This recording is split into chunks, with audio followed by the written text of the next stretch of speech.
Hello everyone, আজকে আমরা রাসায়নিক বন্ধনের লেকচার নাম্বার 4 শুরু করতেছি।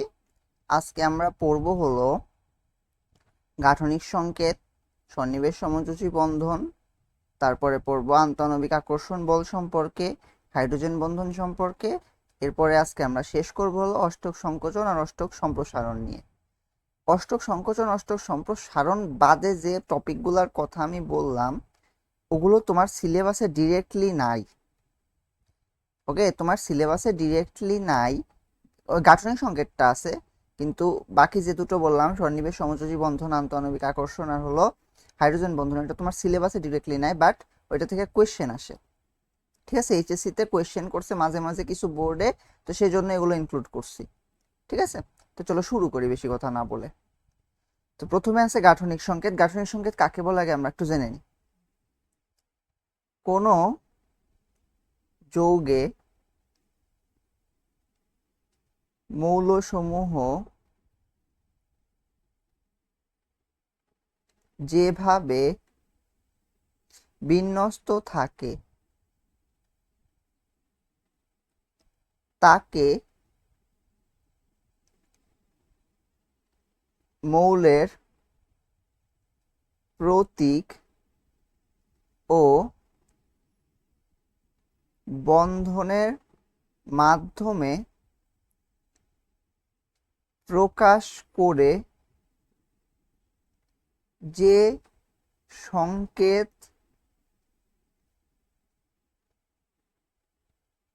পাওয়া যায় তাকে গাঠনিক সংকেত বলে।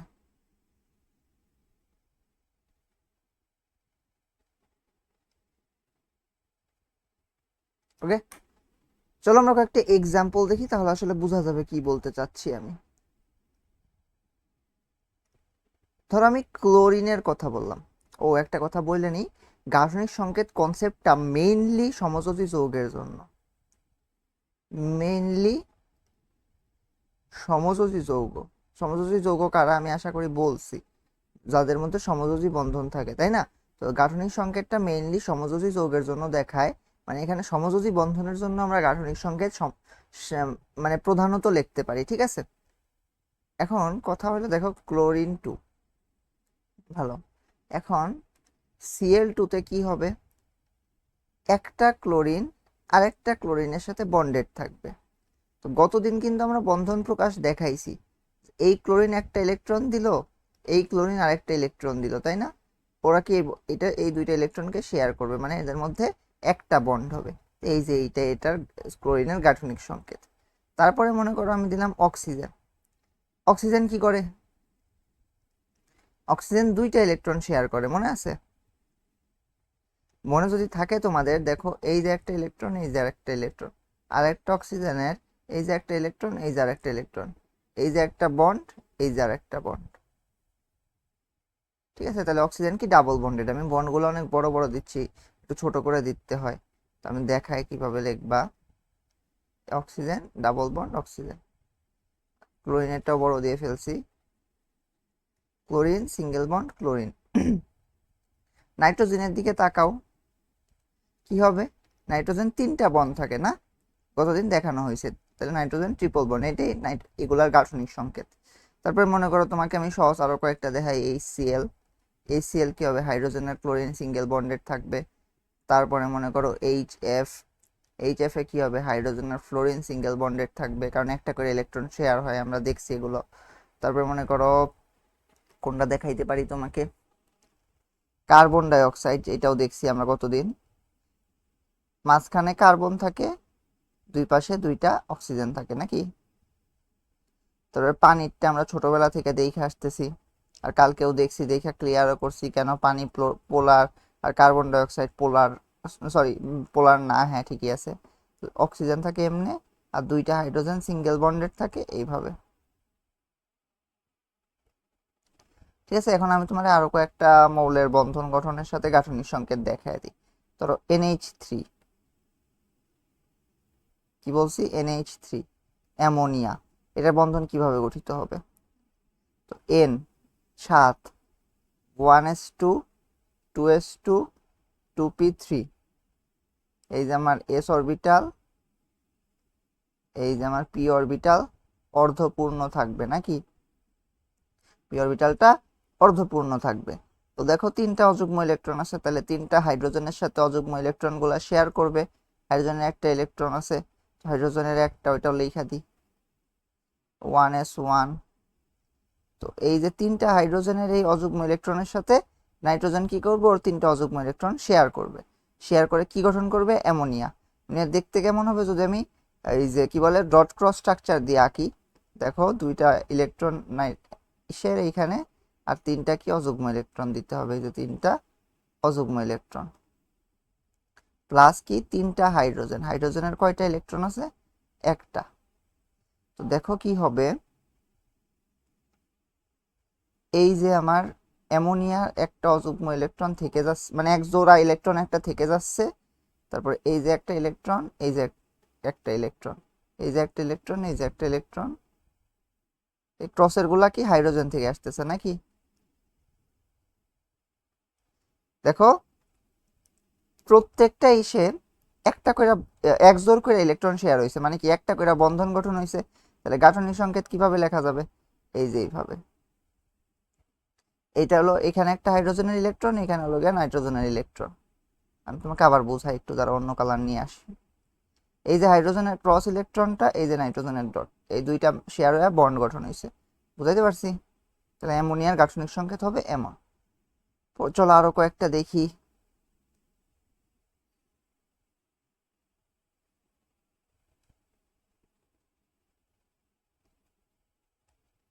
ধরো আমি যদি তোমাকে দেখাইতে চাই মিথেনেরটা, মিথেন কার্বন, এখানে কিন্তু কয়েকটা বন্ধন গঠন দেখাইতেছি, কতদিন মিস আউট হয়ে গেছিল কয়েকটা, ও মানে অনুর বন্ধন গঠন দেখানো, ওকে। তো ওইগুলাও কিন্তু আমি কমপ্লিট করে দিচ্ছি একসাথে। এটা হলো গাঠনিক সংকেত, তার উপর একটা বন্ধন গঠন। আমি ডায়াগ্রামটা আঁকাচ্ছি না আজকে, ডায়াগ্রাম আশা করি তোমরা আঁকায় নিতে পারবা, মানে ওই যে গোল গোল কক্ষপথ দিয়ে আর ওইটা আঁকাচ্ছি না, ঠিক আছে। আচ্ছা CH4, কার্বন কত, 6, 6 না, 1s2, 2s2, 2p2। দেখো s অরবিটালটা পরিপূর্ণ থাকবে, p অরবিটালটা কি হবে, এইরকম থাকবে। তো এখন CH4 গঠনের সময় হয় কি, দেখো চারটা বন্ধন গঠন করছে, তাহলে কি s অরবিটালটা এরকম যুগ্ম থাকতে পারবে না, কিন্তু তখন কিন্তু কার্বনটা একটু এক্সাইটেড হইতে হবে, মানে এনার্জি নিতে হবে তার।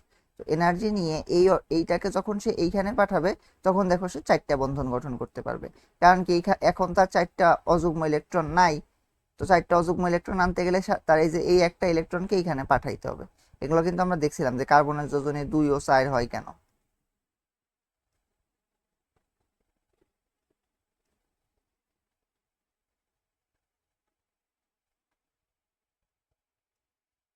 ঠিক আছে, এই যে এই একটা ইলেকট্রনকে এইখানে পাঠিয়ে দিল। এখন দেখো চারটা অযুগ্ম ইলেকট্রন আছে, আর একটু চেঞ্জ হয়ে গেছে কনফিগারেশনটা। এখন কিন্তু দুইটা নাই, এখানে এসে আছে একটা, পিতে আছে কয়টা, তিনটা। এখন এই চারটা ইলেকট্রন কি করবে, এই যে আমার হাইড্রোজেনের সাথে শেয়ার করবে। হাইড্রোজেন 1 আছে, এর সাথে শেয়ার করবে, শেয়ার করে কি CH4 গঠন করবে। তাহলে কি হবে, কার্বনে দেখো চারটা অযুগ্ম ইলেকট্রন, এই যে চারটা অযুগ্ম ইলেকট্রন, এর সাথে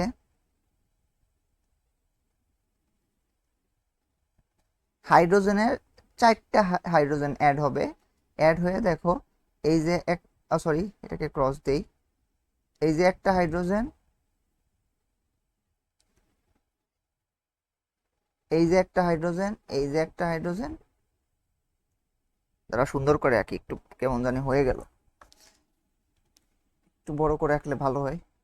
কার্বন, এই যে কার্বনের ডট, এই যে হাইড্রোজেনের ক্রস, এই যে একটা শেয়ার হইলো। তারপরে দেখো এই যে একটা ডট, এই যে একটা ক্রস, এই যে আরেকটা হাইড্রোজেন শেয়ার হইলো, ডট ক্রস, ডট ক্রস। না এটা এইভাবে না, কি আগের পাশেরটা অন্যভাবে আঁকছিলাম, এই যে ডট, এই যে ক্রস, আর একটা হাইড্রোজেন শেয়ার হইলো। দেখো চারটা বন্ড গঠন হয়েছে, তাই না। আর দেখো এখানে হাইড্রোজেনের কি দ্বিত্ব নিয়ম মানছে, দুইটা ইলেকট্রন ধারণ করছে। আর কার্বন কি মানছে? অষ্টক নিয়ম মানছে, একটা দুইটা তিনটা চারটা পাঁচটা ছয়টা সাতটা আটটা। ঠিক আছে। ও একটা ভালো কথা আছে যে আমি দ্বিত্ব নিয়ম আর দুয়ের নিয়মকে এক বইলা দিছিলাম, সম্ভবত লেকচার কত, প্রথম লেকচারেই বলছিলাম দ্বিত্ব নিয়ম আর দুয়ের নিয়ম একই জিনিস, কিন্তু না, একটু কনফিউশন হয়ে গেছিল এখানে। তো এটা আমি একদম লেকচারের লাস্টের দিকে যখন অষ্টক সংকোচন অষ্টক সম্প্রসারণ পড়াই তখন এটা ক্লিয়ার করে দিব। হ্যাঁ, তখন এটা ক্লিয়ার করে দেবো, চিন্তা করার কিছু নাই। ঠিক আছে। তো এই দেখো, তাহলে এটার যদি আমি গাঠনিক সংকেত লিখতে চাই,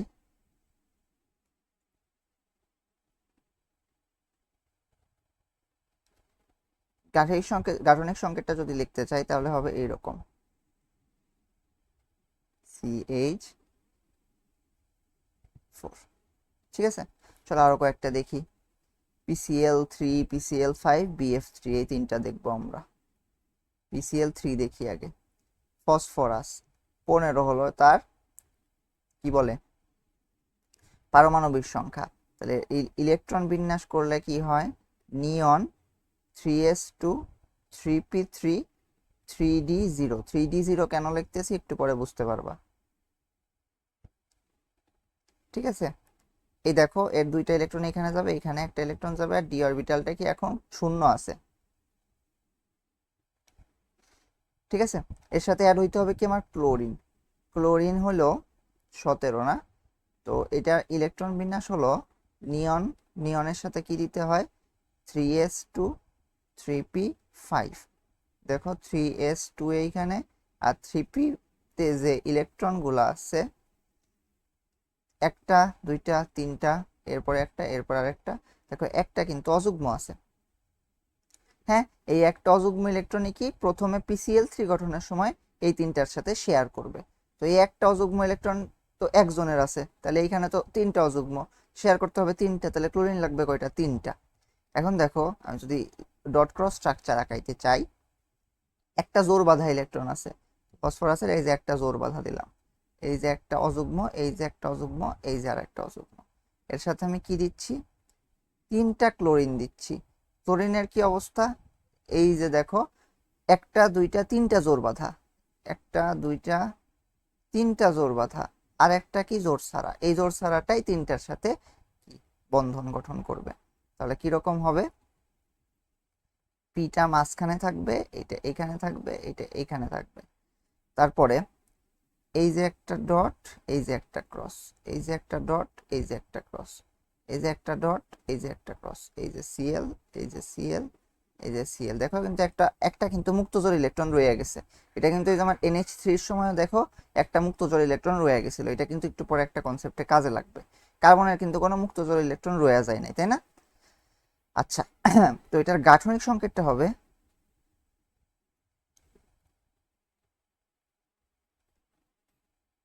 এই যে ফসফরাস দুইটা ইলেকট্রন থাকবে, এই যে সিএল, এই যে সিএল, এই যে সিএল। ঠিক আছে, হয়ে গেল। চলো আমরা এখন দেখি PCl5। ফসফরাসের ইলেকট্রন বিন্যাস আবার নতুন করে না কইরা ওটাই নিয়ে যায় নাকি?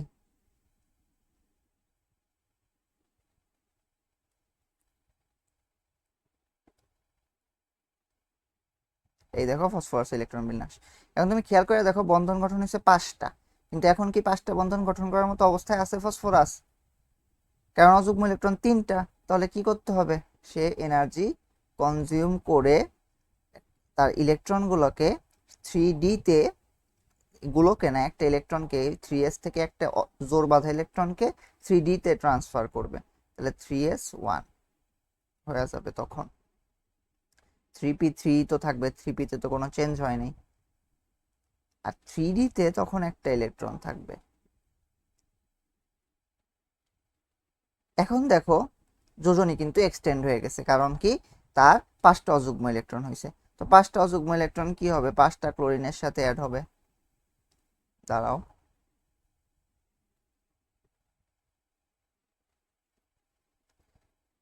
তো দেখো ক্লোরিন অযুগ্ম একটা, তাহলে 5টা ক্লোরিনের সাথে অ্যাড হবে।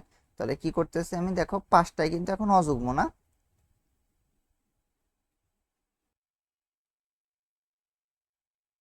এই যে একটা অযুগ্ম, এই যে একটা অযুগ্ম, এই যে একটা অযুগ্ম, এই যে একটা অযুগ্ম, 5টা অযুগ্ম দিছি। এর সাথে 5টা ক্লোরিন। ক্লোরিনের কি অবস্থা? ক্লোরিনের একটা অযুগ্ম। এখন কেমনে আঁকাবো এটা? একটু বড় করে আঁকায়, নাহলে দেখতে খারাপ দেখাবে। এই যে একটা ডট ছিল না, এর সাথে একটা ক্রস আসবে। এই যে এখানে আরেকটা ডট ছিল, এর সাথে একটা ক্রস দিবা। এখানে একটা ডট ছিল, এর সাথে একটা ক্রস দিবা। এখানে একটা ডট ছিল, এর সাথে এই যে এই ক্রসগুলা দিতেছো, কিন্তু এই যে এই অযুগ্ম যে ক্রস আছে ওইটাকে দিচ্ছ। এখানে একটা ডট ছিল, তার সাথে ক্রস দিবা। যেখানে যেখানে ক্রস দিছো ওখানে সিএল দিয়ে লিখা দিবা, শেষ। মানে উপর নিচে দেওয়ার থেকে এটা পাশাপাশি দিলে সুন্দর দেখাবে। আর যদি গাঠনিক সংকেতটা লেখা দিতে পারো আরো ভালো হবে। গাঠনিক সংকেত কি হবে? 5টা ক্লোরিন কিন্তু আছে, দেখো এই যে এরকম একটা, এরকম একটা, এরকম একটা, এরকম একটা, এরকম CL CL CL CL CL. বুঝতে পারছি। আরেকটা দেখাই। মনে করো বোরন টাইফ্লোরাইড BF3। বোরনের কত? 6। 6টা না, সরি, বোরনের 6 হবে কেন, কি বলতেছি, 4 4, বোরন হলো 4। আরে না, বোরনের 5, কি বলতেছি আমি, আচ্ছা সরি। বোরনের পরে কার্বন, বোরনের 5, সরি। 1s2 2s2 2p1। দেখো 2টা ইলেকট্রন এইখানে আছে, ওর কাছে একটা ইলেকট্রন আছে। তাহলে ওর বন্ধন গঠন করার কথা কয়টা? একটা। কিন্তু কি একটা বন্ধন গঠন করছে এখানে? 2টা বন্ধন গঠন করছে, 3টা বন্ধন গঠন করছে। তাহলে কি ওর যোজনী এক্সটেন্ড হয়েছে না? তো এক্সটেন্ড হইলে পরে তুমি কি করবা? দেখো ওর কিন্তু ফাঁকা অরবিটাল আছে, তাহলে একটা ইলেকট্রন টান দিয়ে আমি এইখানে দিতে পারবো। তাহলে 2s1 হয়ে যাবে, আর 2p2 হয়ে যাবে তখন। আর 2p2 এর যে ইলেকট্রন 2টা আছে, 2টাই থাকবে অযুগ্ম। এখন দেখো 3টা অযুগ্ম ইলেকট্রন আছে, তাহলে সে 3টা বন্ধন ইজিলি গঠন করতে পারবে। আর আমার ফ্লোরিনের অবস্থা কেমন? ফ্লোরিনের হলো 1s2 2s2 2p5। 2s2 দেখতে কেমন? এরকম। আর 2p5 দেখো এই যে একটা করে দিয়ে আসলাম, তারপর বাকি থাকে আমার 2টা। এই যে 2টা দিলাম, দেখো একটা অযুগ্ম আছে, তাহলে 3টা ফ্লোরিনের সাথে 3টা বন্ধন গঠন করবে। ঠিক আছে, 3টা বন্ধন গঠন করবে। এখন এখান থেকে আরো কিছু কোশ্চেন আমি তোমাকে একটু পরে করতেছি, দাঁড়াও। তাহলে কি করবে? 3টা বোরনের অবস্থাটা যদি দেখি আমি, 3টা অযুগ্ম ইলেকট্রন আছে এখন তার কাছে। তাহলে বোরনের এই যে 3টা অযুগ্ম ইলেকট্রন, এই যে একটা, এই যে একটা, এই যে একটা। আর ফ্লোরিনের অবস্থা কেমন? 3টা ফ্লোরিন থাকবে, এই যে ফ্লোরিনের অবস্থা ক্লোরিনের মতোই হবে আর কি, তাই না? এখন দেখো তাহলে বন্ধন গঠন কেমন হবে? এই যে বোরন, এই যে এইখানে একটা ফ্লোরিন আসবে। আচ্ছা সরি, আমি একটা ভুল করছি মনে হয় এতক্ষণ ধরে, এইখানে ক্লোরিনের গুলা দেই নাই, কেবল মনে পড়লো, সরি, দিয়ে দিচ্ছি। মানে ক্লোরিনের ইলেকট্রন তো তোমাকে দেখাইতে হবে, তুমি তো শুধু ফ্লোরিনেরটা দেখাচ্ছ, সরি ফসফরাসেরটা দেখাচ্ছিলা। একটু গিজি বিজি হয়ে গেল। আহারে,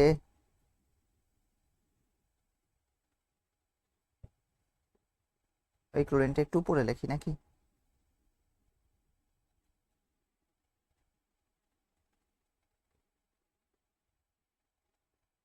একটু গিজি বিজি হয়।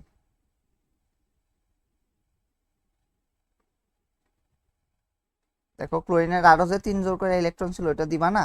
তো এটা দিতে আমি আর কি ভুলে গেছিলাম, তো মাত্র মনে পড়ছে তাই দিয়ে দিচ্ছি। হ্যাঁ, আগেরটাতেও মেবি দেই নাই, না হাইড্রোজেনের তো একটা করে, হাইড্রোজেনের সাথে ঝামেলা নেই। আচ্ছা, কোথায় ছিলাম?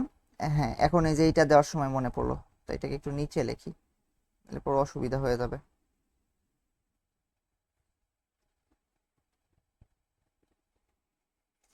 দেখো বোরন, এই যে একটা ইলেকট্রন, আর এই যে অযুগ্ম ইলেকট্রনটা দিলাম ফ্লোরিনের, তারপরে এইখানে একটা থাকবে, এইখানে একটা অযুগ্ম দিব, এইখানে একটা থাকবে, এইখানে একটা অযুগ্ম দিব। এই যে আমার ফ্লোরিন। তো ফ্লোরিনের বাকি ইলেকট্রনগুলো দিয়ে দিই। বাকি ইলেকট্রন কয়টা ছিল? 6টা। তো এই 6টা ইলেকট্রন দিয়ে দিচ্ছি কিন্তু।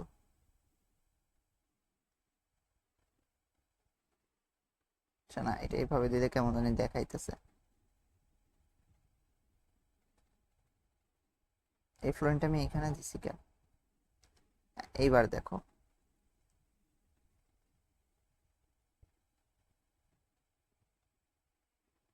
এই দেখো হয়ে গেছে, বন্ড গঠন হয়েছে 3টা।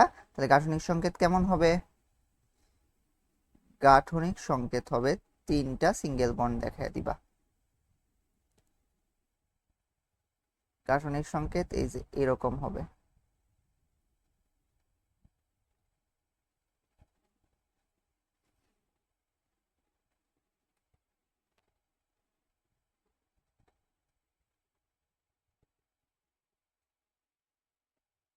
আচ্ছা, এরপরে আমি আরেকটা দেখাইতে চাই, NCl3।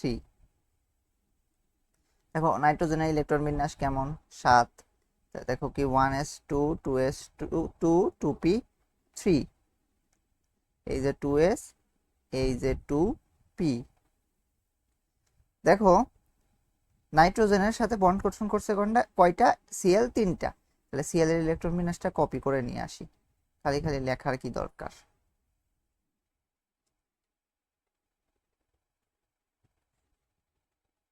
এই দেখো Cl, তাহলে Cl এর একটা অযুগ্ম আছে, তাহলে 3টা Cl একটা নাইট্রোজেনের সাথে বন্ধন গঠন করছে। তাহলে দেখো নাইট্রোজেনের অবস্থা কি রকম, এই যে একটা জোড়া ইলেকট্রন, আর বাকিগুলা কি অযুগ্ম ছিল, তাই না? আর ক্লোরিন 3টা আছে, 3টা ক্লোরিনের অবস্থাই সেম, একটা করে অযুগ্ম ইলেকট্রন। তাহলে গঠন হবে কিভাবে বন্ডটা? এই যে নাইট্রোজেনটাকে মাঝখানে দিয়ে দিব, এই যে আমার অযুগ্ম ইলেকট্রনটা ওর মতো থাকবে, এইখানে একটা বন্ধন গঠন হবে, এইখানে একটা বন্ধন গঠন হবে, এইখানে একটা বন্ধন গঠন হবে। এই যে Cl একটা, 2টা, 3টা, আর Cl এর বাকি ইলেকট্রনগুলা দিয়ে দিব।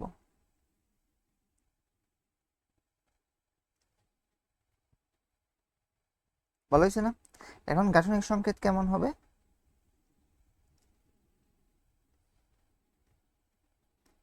গাঠনিক সংকেত হবে নাইট্রোজেন, এই যে উপরে একটা অযুগ্ম ইলেকট্রন থাকবে, আর এই যে 3টা Cl এর সাথে এইভাবে বন্ধন গঠন করবে। এখন কথা হইলো, ধরো আমি NCl5 বানাইতে চাই, তাহলে NCl5 বানাইতে চাই, বুঝছো? হ্যাঁ, এখন আমি ইলেকট্রন বিন্যাসটা নিয়ে আসি, আমার লিখতে কষ্ট লাগতেছে।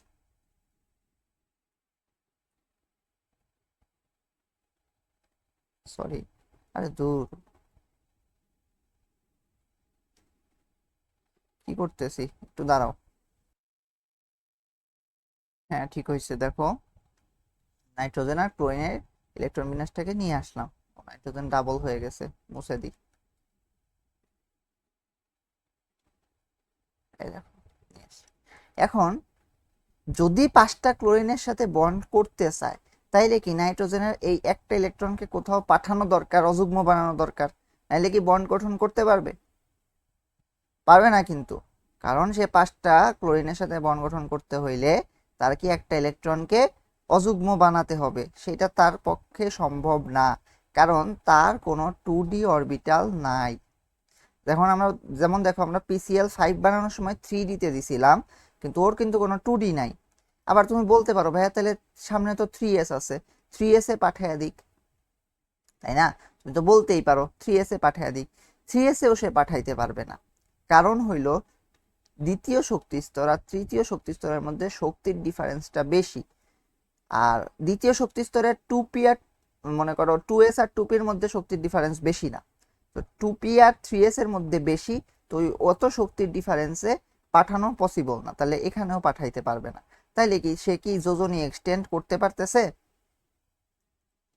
পারতেছে না, কিন্তু এই কারণেই NCl5 গঠন সম্ভব নয়। তাইলে কি কথা বলবো আমি, যে নাইট্রোজেন তার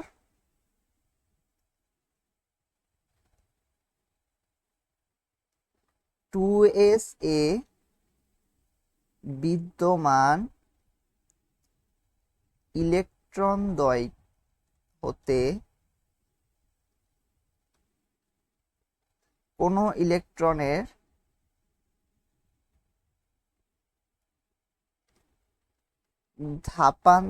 ধাপান্তর মানে এক ইসে থেকে, এক অরবিটাল থেকে আরেক অরবিটালে জাম্প করা, ঠিক আছে, করতে পারে না, কারণ তার ফাঁকা অরবিটাল নেই। তাই নাইট্রোজেন কি হয়, কারণ তার ফাঁকা অরবিটাল নেই, তাই নাইট্রোজেন NCl5 গঠন করতে পারে না, ঠিক আছে, NCl5 গঠন করতে পারে না। বুঝতে পারছি? তো এরকম কোশ্চেন হইতে পারে যে NCl3 গঠিত হয় কিন্তু NCl5 গঠিত হয় না কেন, তো এটার অ্যান্সার কিন্তু আমি তোমাকে দিয়ে দিছি, ঠিক আছে। এখন আমি একটা জিনিস আর একটু দেখে আনি, ক্লিয়ার কইরা দিই।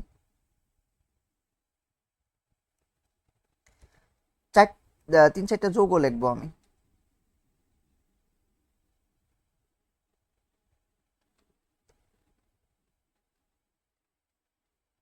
এই যৌগগুলোর সাথে আমরা পরিচিত, আমরা চতুর্থ অধ্যায়ে যখন অক্সাইডের ধর্ম পড়ছিলাম তখন আমরা নাইট্রোজেনের 5টা অক্সাইড লিখছিলাম, এগুলা নাইট্রোজেনের ওই 5টা অক্সাইড, তাই না? এখন আমরা তো এটা জানি যে নর্মালি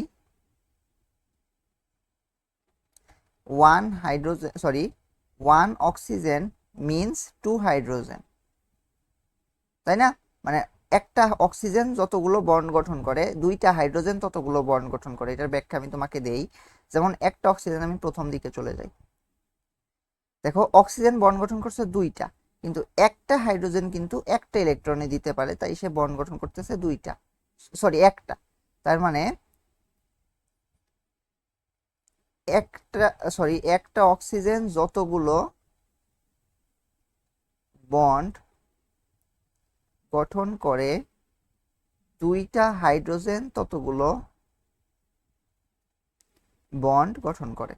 তার মানে কি, এখানে দেখো একটা অক্সিজেনের সাথে যুক্ত, তাহলে এইটাকে আমি কি ইকুইভ্যালেন্টলি বলতে পারি না 2টা হাইড্রোজেনের সাথে যুক্ত। তাহলে আমরা এটা জানি কি বলে, কোনো পরমাণু হাইড্রোজেন বা হাইড্রোজেন সমতুল্য যত সংখ্যক পরমাণুর সাথে যুক্ত থাকে তার যোজনী তত হয়।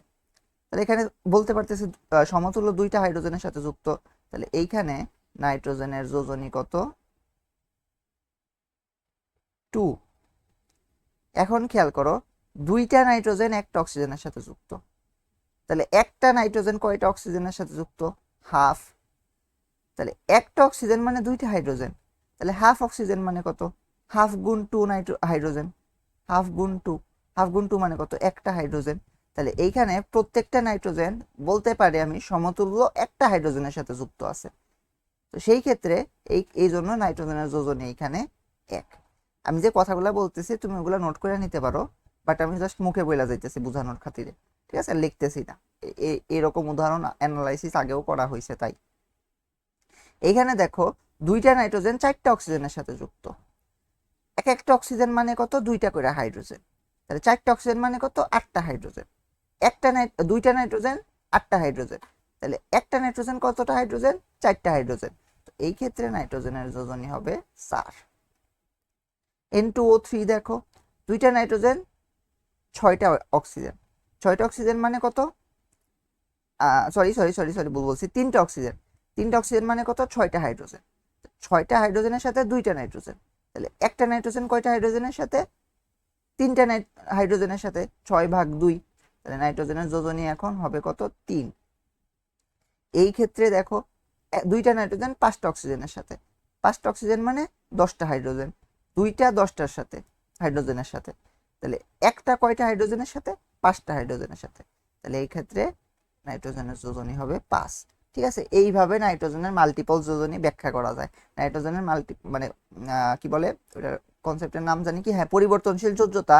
ওই যে আমরা কি বলে ইলেকট্রন স্থানান্তরের মাধ্যমে অযুগ্ম ইলেকট্রনের যে কনসেপ্টটা, মানে যোজনী বন্ধন তত্ত্বের যে কনসেপ্টটা, ওই কনসেপ্ট দিয়ে আমরা কিন্তু নাইট্রোজেনের পরিবর্তনশীল যোজনীকে ব্যাখ্যা করতে পারতেছি না। ওইটা আমরা ওই যে প্রাচীন যে সংজ্ঞা আছে ওই সংজ্ঞা থেকে আনতে পারতেছি। ঠিক আছে, একটু মাথায় রেখো। হ্যাঁ, আচ্ছা, তাহলে চলো এখন আমরা নতুন পড়া শুরু করি, সেটা হলো সন্নিবেশ বন্ধন। সন্নিবেশ বন্ধন আসলে এক ধরনের সমযোজী বন্ধনী। এটার কাহিনী কি আমি তোমার একটা উদাহরণ দিয়ে বুঝাই। একটু আগে আমি কিন্তু অ্যামোনিয়া আঁকছি, অ্যামোনিয়া NH3। NH3 দেখতে কেমন? NH3 দেখতে এই যে একটা মুক্তজোড় ইলেকট্রন থাকে আর 3টা হাইড্রোজেন এই নিচের দিকে থাকে নাকি। এখন মনে করো আমি H+ কে আনতেছি। H+ এর ইলেকট্রন বিন্যাস কেমন হবে? কোনো ইলেকট্রন থাকবে H+ এ? দেখো H এর নর্মালি পারমাণবিক সংখ্যা হলো 1। এক পারমাণবিক সংখ্যা মানে এর প্রোটন সংখ্যা 1। তো কি বলে নিরপেক্ষ অবস্থায় কি বলে ইলেকট্রন সংখ্যাও 1। তো যখন H+ তার মানে কি একটা ইলেকট্রন সে ছেড়ে দিছে, তার মানে কি এখন তার ইলেকট্রন সংখ্যা কত? 0। দেখো তাহলে তার এই অরবিটালটা ফাঁকা। তো নাইট্রোজেন মহাশয় কি করবে? এই হাইড্রোজেন প্লাসকে তার যে 2টা ইলেকট্রন আছে সেটা দান করবে। তো এই হাইড্রোজেন প্লাসকে সে 2টা ইলেকট্রন দান করলো। এই যে এই এরো দ্বারা বোঝায় নাইট্রোজেনের 2টা যে ইলেকট্রন আছে মুক্ত জোড়, সেটা হাইড্রোজেন প্লাসকে নাইট্রোজেন দান করতেছে। দান করার ফলে কি হইলো? একটা সমযোজী বন্ধন গঠন হইলো। কেমনে? কারণ একটা সমযোজী বন্ধনে আমরা জানি নরমালি 2টা ইলেকট্রন থাকে। দেখো এখানেও 2টা ইলেকট্রন আছে, কিন্তু কাহিনী হইতেছে কি একজন দিতেছে একজন নিতেছে। আমরা এতক্ষণ যে সমযোজী বন্ধনগুলো দেখে আসছি সেই সব জায়গায় কিন্তু দুইজনই কিন্তু ইলেকট্রন দিতেছিল। যেমন তুমি দেখো নাইট্রোজেনের এই যে একটা, ক্লোরিনের একটা, দুইজনই দিছে, তাই না? কিন্তু এইখানে দিতেছে একজন, একজন শুধু নিতেছে। এই ধরনের সমযোজী বন্ধনকে আমরা বলতেছি সন্নিবেশ সমযোজী বন্ধন।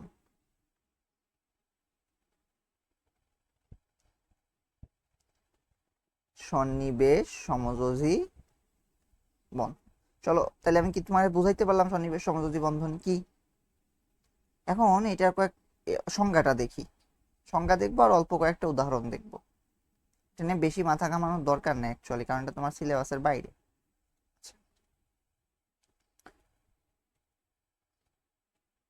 কোন, আমি তো চেক করি আমার রেকর্ডিংটা অন আছে কিনা। হ্যাঁ আছে, তাহলে পড়াইতে পারি। কোন সমযোজী বন্ধনে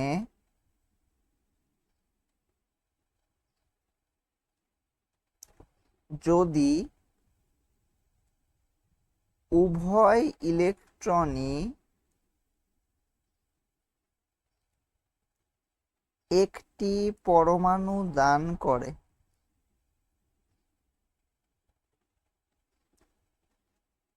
এবং অপর পরমাণু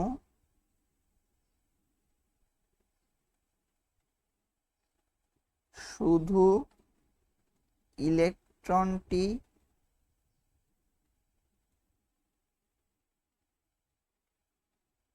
আচ্ছা দাঁড়াও, অপর পরমাণু নিয়ে বলতে হবে না, সরি।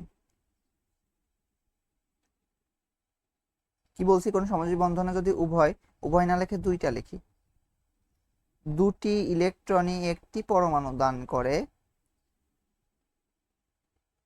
তবে তাকে সন্নিবেশ সমযোজী বন্ধন বলে। দেখো এখানে কয়েকটা জিনিস আছে। সন্নিবেশ সমযোজী বন্ধনে থাকে একটা দাতা পরমাণু, একটা দাতা পরমাণু থাকে। দাতা পরমাণু কি করে? ইলেকট্রন যুগল, যুগল মানে জোড়া, দান করে, ইলেকট্রন যুগল দান করে। তো যে দাতা পরমাণু তার তো অবশ্যই ইলেকট্রন থাকতে হবে, নাহলে কি সে দান করতে পারবে? নাহলে কি সে দান করতে পারবে? পারবে না। তাহলে দাতা পরমাণু ইলেকট্রন যুগল দান করে, তার মানে কি সে ইলেকট্রন এফিশিয়েন্ট। এফিশিয়েন্ট মানে তার মধ্যে ইলেকট্রন এর বাড়তি আছে, বাড়তি ইলেকট্রন আছে, মানে অতিরিক্ত ইলেকট্রন আছে, এটার অর্থ। অতিরিক্ত মুক্ত জোড় ইলেকট্রন আছে। জোর হইতে হবে, জোর না হইলে তো আর হবে না। কারণ দেখো একটা বন্ধন গঠন করতে 1 জোড়া লাগে, তাই মুক্ত জোড় থাকা লাগবে। ঠিক আছে। আরেকটা আছে গ্রহিতা পরমাণু।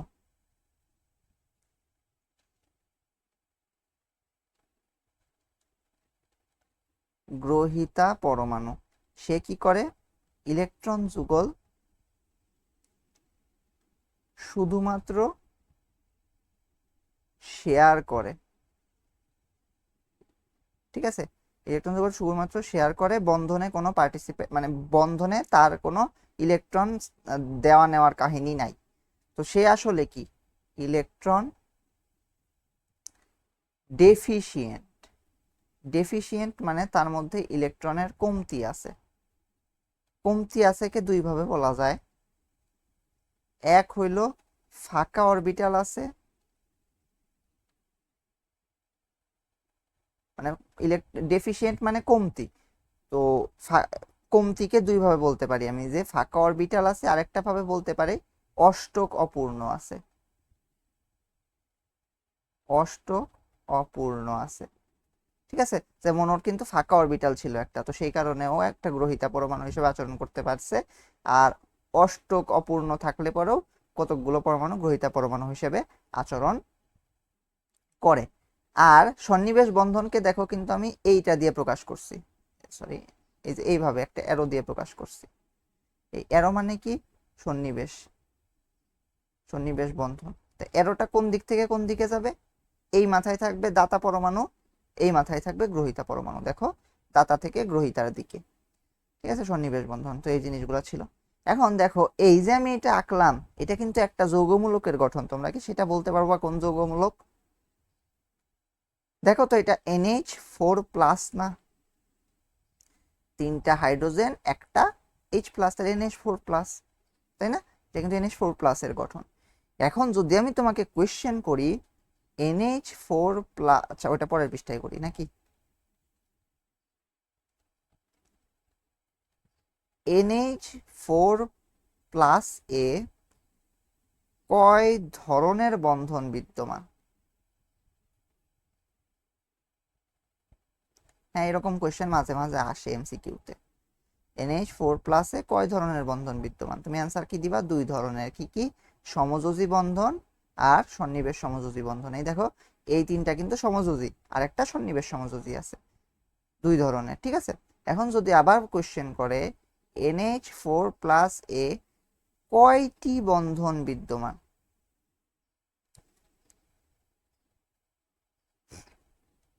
তখন তুমি কি অ্যান্সার দিবা? চারটি।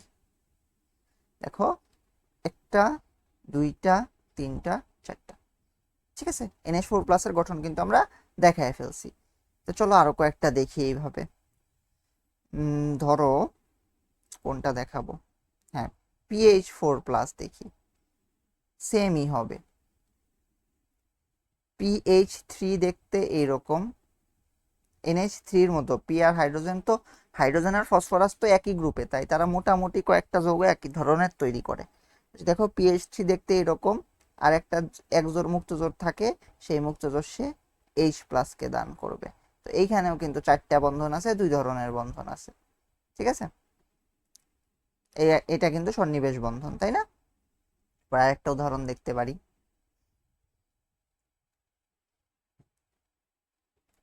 একটা কি উদাহরণ দেখতে পারি? মনে করো H3O+। নর্মালি ছিল কি H2O। H2O দেখতে কেমন? এই যে এরকম। এখন H2O যদি আমি একদম ভালোভাবে করতে চাই, দেখো H2O বন্ধন গঠনটা আমি যদি ভালোভাবে দেখাইতে চাই, দেখো হাইড্রোজেন, আচ্ছা আগে পানির বন্ধনটাই তাহলে দেখাই না, পানির বন্ধনটা দেখানো হয়নি। দেখো কোথায়, ওই যে আগে যেখানে বন্ধন পড়াচ্ছিলাম ওখানে এক জায়গায় দেখাই দিই পানিরটা। হ্যাঁ, এই যে এখানে দেখাই, তাহলে নোটে আর কি একটা সুন্দর সিরিয়াল থাকবে। দেখো H2O, হাইড্রোজেন কেমন? 1, তাহলে কি একটা ইলেকট্রন, 1s1, এই দেখো একটা ইলেকট্রন। অক্সিজেন কেমন? অক্সিজেনের পারমাণবিক সংখ্যা কত? 8, 1s2, 2s2, 2p4, তাই না? দেখো 2s2 আছে এখানে, 2p4, দেখো একটা করে ইলেকট্রন দিয়ে নিলাম, তারপর আরেকটা পাশে এখানে দিলাম। দেখো দুইটা ফাঁকা অরবিটাল, সরি দুইটা অযুগ্ম ইলেকট্রন আছে। তো দুইটা অযুগ্ম ইলেকট্রন বন্ধন গঠন করছে দুইটা, সমস্যা নাই। তাহলে তাইলে আর যোজনী এক্সটেন্ড করা লাগতেছে না, তাই না? তো দেখো কারণ কি দুইটা অযুগ্ম আছে, এটা দুইটা হাইড্রোজেনের সাথে বন্ড কইরা ফেলবে। অক্সিজেন হইলো কি রকম দেখতে, এই যে একটা যুগ্ম আর একটা যুগ্ম, এই যে একটা অযুগ্ম, এই যে একটা অযুগ্ম, এর সাথে হাইড্রোজেন অ্যাড হবে কি রকম দেখতে, এরকম। কয়টা অ্যাড হবে, দুইটা। দুইটা অ্যাড হয়ে কি হবে দেখো, সরি এটাকে ডট দিলাম কেন, এটাকে ক্রস দিব। এই যে অক্সিজেনের অযুগ্ম দুইটা কিন্তু থেকে গেল, তো হাইড্রোজেনের একটা আসবে এইখানে, একটা আসবে এইখানে, তো হাইড্রোজেন একটা, এই যে আর একটা হাইড্রোজেন। গাঠনিক সংকেতটা হবে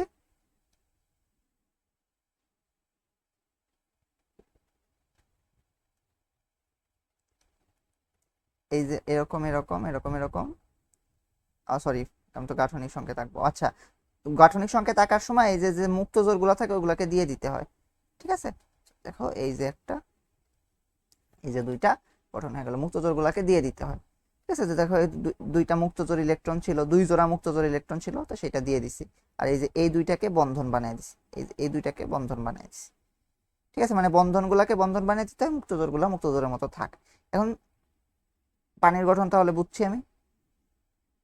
তাহলে আমি এখন H3O+ এর গঠনটা তোমাকে দেখাই। পানির গঠন কেমন ছিল, এই যে অক্সিজেন এরকম এরকম এরকম এরকম, এই যে একটা, এই যে একটা হাইড্রোজেন, হাইড্রোজেন। এর সাথে আমি ধরো একটা H+ কে দিলাম, এই যে একটা একজোড় মুক্তজোড় কিন্তু আছে, সে দান করতে পারবে H+ কে, তাইলে কি এইটাই আমার H3O+ হয়ে গেল, ঠিক আছে। এখন দেখো আরেকটা জিনিস দেখাই, NH3.BF3, এইটা দেখাই। এইটা দিলে পরে যে একটা উদাহরণ আমরা, একটা জিনিস আমরা ক্লিয়ার হইতে পারবো। BF3 দেখতে কেমন ছিল, এরকম একটা F ছিল, এরকম একটা F ছিল, এরকম একটা F ছিল। দূরু কি লিখতেছি, সরি। এখন তুমি বোরনের যদি খেয়াল করো, BF3 একটু আগে পড়ানো হয়েছে যখন, ফাঁকা অরবিটাল কিন্তু ছিল একটা, তাই না? একটা কিন্তু ফাঁকা অরবিটাল ছিল, তাহলে সে কি করতে পারবে, ইলেকট্রন নিতে পারবে, একটা ইলেকট্রন কিন্তু সে নিতে পারবে সুন্দর করে, না? মানে এক, কেউ যদি তাকে ইলেকট্রন দান করে, সে সুন্দর করে সেটা মানে আর কি শেয়ার করতে পারবে। তাহলে মনে করো আমার যে নাইট্রোজেন মহাশয় ছিল, নাইট্রোজেনের তো একটা মুক্তজোড় আছে, তাই না? একটা মুক্তজোড় আছে, তো অ্যামোনিয়া নাইট্রোজেন মহাশয় ওকে একটা ইলেকট্রন দান করলো, এই যে একজোড় ইলেকট্রন বোরনকে দান করলো, ও কিন্তু নিতে পারবে। এইভাবেই আসলে গঠিত হয় NH3BF3, একটা অ্যাডেড কম্পাউন্ড। যার একটা নাম আছে, নাম এটাকে বলে একটা অ্যাডাক্ট কম্পাউন্ড। অ্যাডাক্ট, অ্যাডাক্ট মানে হইলো যদি ওই সন্নিবেশ বন্ধন গঠনের মাধ্যমে দুইটা প্রসম যৌগ মিলে আর একটা যৌগ তৈরি করে, তো সেটারে অ্যাডাক্ট বলে, ঠিক আছে। আচ্ছা, যাই হোক, তো তোমার অ্যাডাক্টটা এটা না জানলেও চলবে, এটা মুছে দিয়ে, এটা দরকার নেই। আচ্ছা, এইখানে দেখো কি হচ্ছে, ওর কিন্তু ইলেকট্রন ডেফিসিয়েন্সি আছে, তো সেই জন্য নিতে পারতেছে। ইলেকট্রন ডেফিসিয়েন্সি আছে আমি আরেকভাবে বলতে পারি, দেখো ওর যোজ্যতা স্তরে ইলেকট্রন ছিল কয়টা BF3, আমি দেখায় আসি BF3 কোথায় আঁকছিলাম। দেখো একটা, দুইটা, তিনটা, চারটা, পাঁচটা, ছয়টা, অষ্টক কিন্তু পূরণ হয়নি। অষ্টক পূরণের জন্য সে কি করলো, আরেকটা NH3 থেকে দুইটা ইলেকট্রন শেয়ার করলো। তো দেখো এখন কিন্তু এই যে একটা, দুইটা, তিনটা, চারটা, পাঁচটা, ছয়টা, সাতটা, আটটা হয়ে গেছে, ঠিক আছে। অ্যামোনিয়ারও কিন্তু অষ্টক পূরণ আছে, কারণ ওরও তো শেষ হতে আটটাই, একটা, দুইটা, তিনটা, চারটা, পাঁচটা, ছয়টা, সাতটা, আটটা। এই দুইটা ইলেকট্রন তো ওর ওর জন্য বিলং করে, ওর জন্য বিলং করে, বুঝতে পারছি। তাহলে সন্নিবেশ সমযোজী বন্ধনের কনসেপ্ট ক্লিয়ার হয়েছে। এখন আরো কিছু কোয়েশ্চেন করি, ধরো মনে করো তোমাকে আমি বললাম NH4Cl কয় ধরনের বন্ধন বিদ্যমান, একটা কোয়েশ্চেন তোমাকে আমি করলাম। আচ্ছা, দেখো এটাকে দুই ভাগে ভাগ করা যেতে পারে, একটা NH4+ আর Cl-। তাহলে এইখানে কি একটা আয়নিক বন্ধন আছে, প্লাস মাইনাস আয়ন, তাহলে একটা আয়নিক বন্ধন আছে, আয়নিক।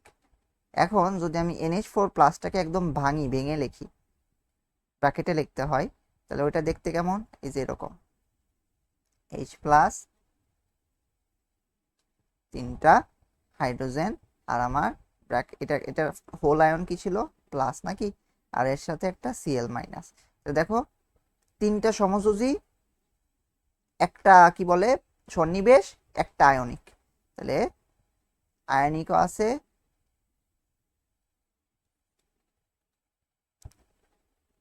তাহলে এর ভিতরে আয়নিক আছে,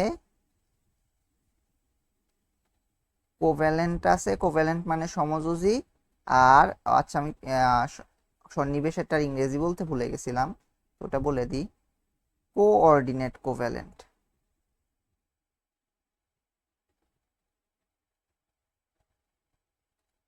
কোঅর্ডিনেট কোভ্যালেন্ট বন্ড বা সংক্ষেপে কোঅর্ডিনেট বন্ডও বলা হয়। তাহলে কোঅর্ডিনেট বন্ড, তিন ধরনের বন্ড আছে। আয়নিক বন্ড আছে কয়টা? একটি। কোভ্যালেন্ট বন্ড আছে কয়টা? তিনটা। কোঅর্ডিনেট বন্ড আছে একটা। ঠিক আছে, বুঝাইতে পারছি? এরকম কোয়েশ্চেন কিন্তু আসে। হ্যাঁ, চলো তাইলে আমরা এখন আন্তঃআণবিক আকর্ষণ বলের কনসেপ্ট শুরু করি। আন্তঃআণবিক আকর্ষণ বল কি? কোনো পদার্থের অণুসমূহের মধ্যে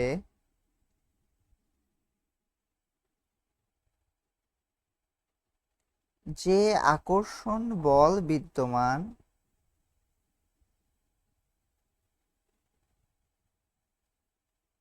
তাকে আন্তঃআণবিক আকর্ষণ বল বলে। ঠিক আছে, তো আমরা এই অধ্যায়ে মেইনলি তিন ধরনের যৌগ নিয়ে পড়তেছি। আয়নিক যৌগ, সমযোজী যৌগ, আর একটা যৌগ না, আর একটা হলো ধাতু। দুই ধরনের যৌগ আর ধাতু, এইগুলার বন্ধন নিয়ে আমরা পড়তেছি। তো তিন ধরনের জিনিসের মধ্যে তিন ধরনের আন্তঃআণবিক আকর্ষণ বল থাকবে। ঠিক আছে, আয়নিক কম্পাউন্ড যারা, আয়নিক কম্পাউন্ড কি করে? ক্যাটায়ন আর অ্যানায়ন ফর্ম করে নাকি? Cation and anion are formed, ইংলিশে লিখলাম সরি, মানে গঠিত হয়। ক্যাটায়ন এবং অ্যানায়ন গঠিত হয়। এবং ক্যাটায়ন আর অ্যানায়নগুলো কি? Cation positive charge, anion negative charge. তো পজিটিভ আর নেগেটিভ চার্জের মধ্যে এক ধরনের আকর্ষণ বল থাকে, স্থির বৈদ্যুতিক আকর্ষণ বল। স্থির বৈদ্যুতিক আকর্ষণ, হ্যাঁ, এইটাকে ইংরেজিতে বলে ইলেকট্রোস্ট্যাটিক অ্যাট্রাকশন। যে পজিটিভ চার্জ নেগেটিভ চার্জকে অ্যাট্রাক্ট করে। এটা আমরা স্থির তরিতে গেলে আরেকটু ক্লিয়ার হবে কনসেপ্টগুলা। এটাকে কুলম্বিক আকর্ষণও বলে, কুলম্ব বল। তো এই যে এই জিনিস স্থির বৈদ্যুতিক আকর্ষণ, এইটাই আয়নিক কম্পাউন্ডের মধ্যে আন্তঃআণবিক বল হিসেবে, মানে আন্তঃআণবিক আকর্ষণ হিসেবে কাজ করে। নেক্সট লেকচারে যে এই জিনিসটা একটু ক্লিয়ার করতে পারবো আশা করি, যখন একটু ক্রিস্টাল মানে কি বলে ওটার কেলাস নিয়ে একটু কথা বলবো, তখন একটু ক্লিয়ার হবে। ঠিক আছে, আপাতত জেনে রাখো আন্তঃআণবিক আকর্ষণ বল এটার জন্য স্থির বৈদ্যুতিক আকর্ষণ। ঠিক আছে, তো আমরা মেইনলি যেটা পড়বো, আমরা আন্তঃআণবিক আকর্ষণ বল বলতে আমরা পড়বো হলো সমযোজী বন্ধনের জন্য। ঠিক আছে, সমযোজী বন্ধনের জন্য আন্তঃআণবিক আকর্ষণ বল কেমন হইতে, কি কি ধরনের হইতে পারে, এটা নিয়ে আমাদের পড়াশোনার বিষয়। ঠিক আছে, তো সমযোজী বন্ধনের জন্য আন্তঃআণবিক আকর্ষণ বলের কয়েকটা রূপ দেখা যায়। ঠিক আছে, এক নাম্বার ডাইপোল, ডাইপোল, পোল বানানো ভুল লিখলাম সরি, ডাইপোল, ডাইপোল। দুই নাম্বার দেখা যাইতে পারে ডাইপোল ইনডিউসড ডাইপোল, আমি বুঝাই বলবো সমস্যা নেই। Dipole induced dipole. তিন নাম্বার দেখা যাইতে পারে আয়ন ডাইপোল। চার নাম্বার দেখা যাইতে পারে van der Waals force of attraction.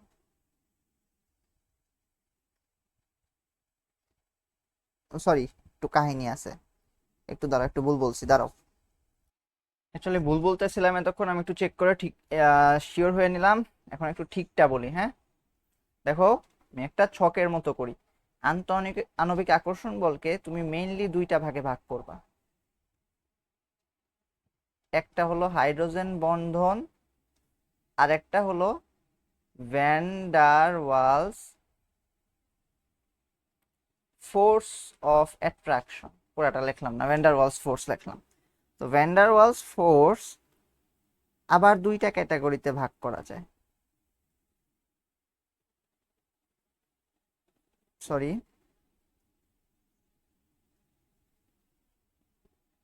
Polar with, দুইটা না অ্যাকচুয়ালি তিনটা ক্যাটাগরি।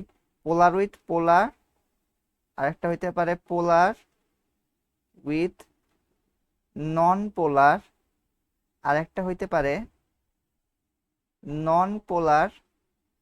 নন পোলার মানে অপোলার, ওই যে আমরা গতদিন পড়ছিলাম কয়েকদিন আগে সমযোজী বন্ধনের প্রকারভেদ পড়ার সময়। নন পোলার উইথ নন পোলার, এই তিনটা ক্যাটাগরি হইতে পারে ভ্যান ডার ওয়ালস আকর্ষণ বলের। তো পোলার উইথ পোলার একটাই, পোলার উইথ নন পোলারের ক্ষেত্রে আবার কয়েক ধরনের আকর্ষণ আছে। সেটা হইলো, ও এইটাকে, এইটার একটা স্পেশাল নাম আছে, সেটাকে ডাইপোল ডাইপোল আকর্ষণ বলে, ডাইপোল ডাইপোল। আর পোলার উইথ নন পোলারের মধ্যে আছে ion dipole, dipole induced dipole,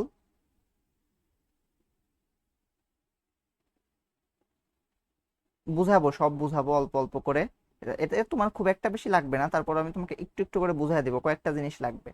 ion, ion dipole তো বললাম, সরি, আয়ন ইনডিউসড ডাইপোল।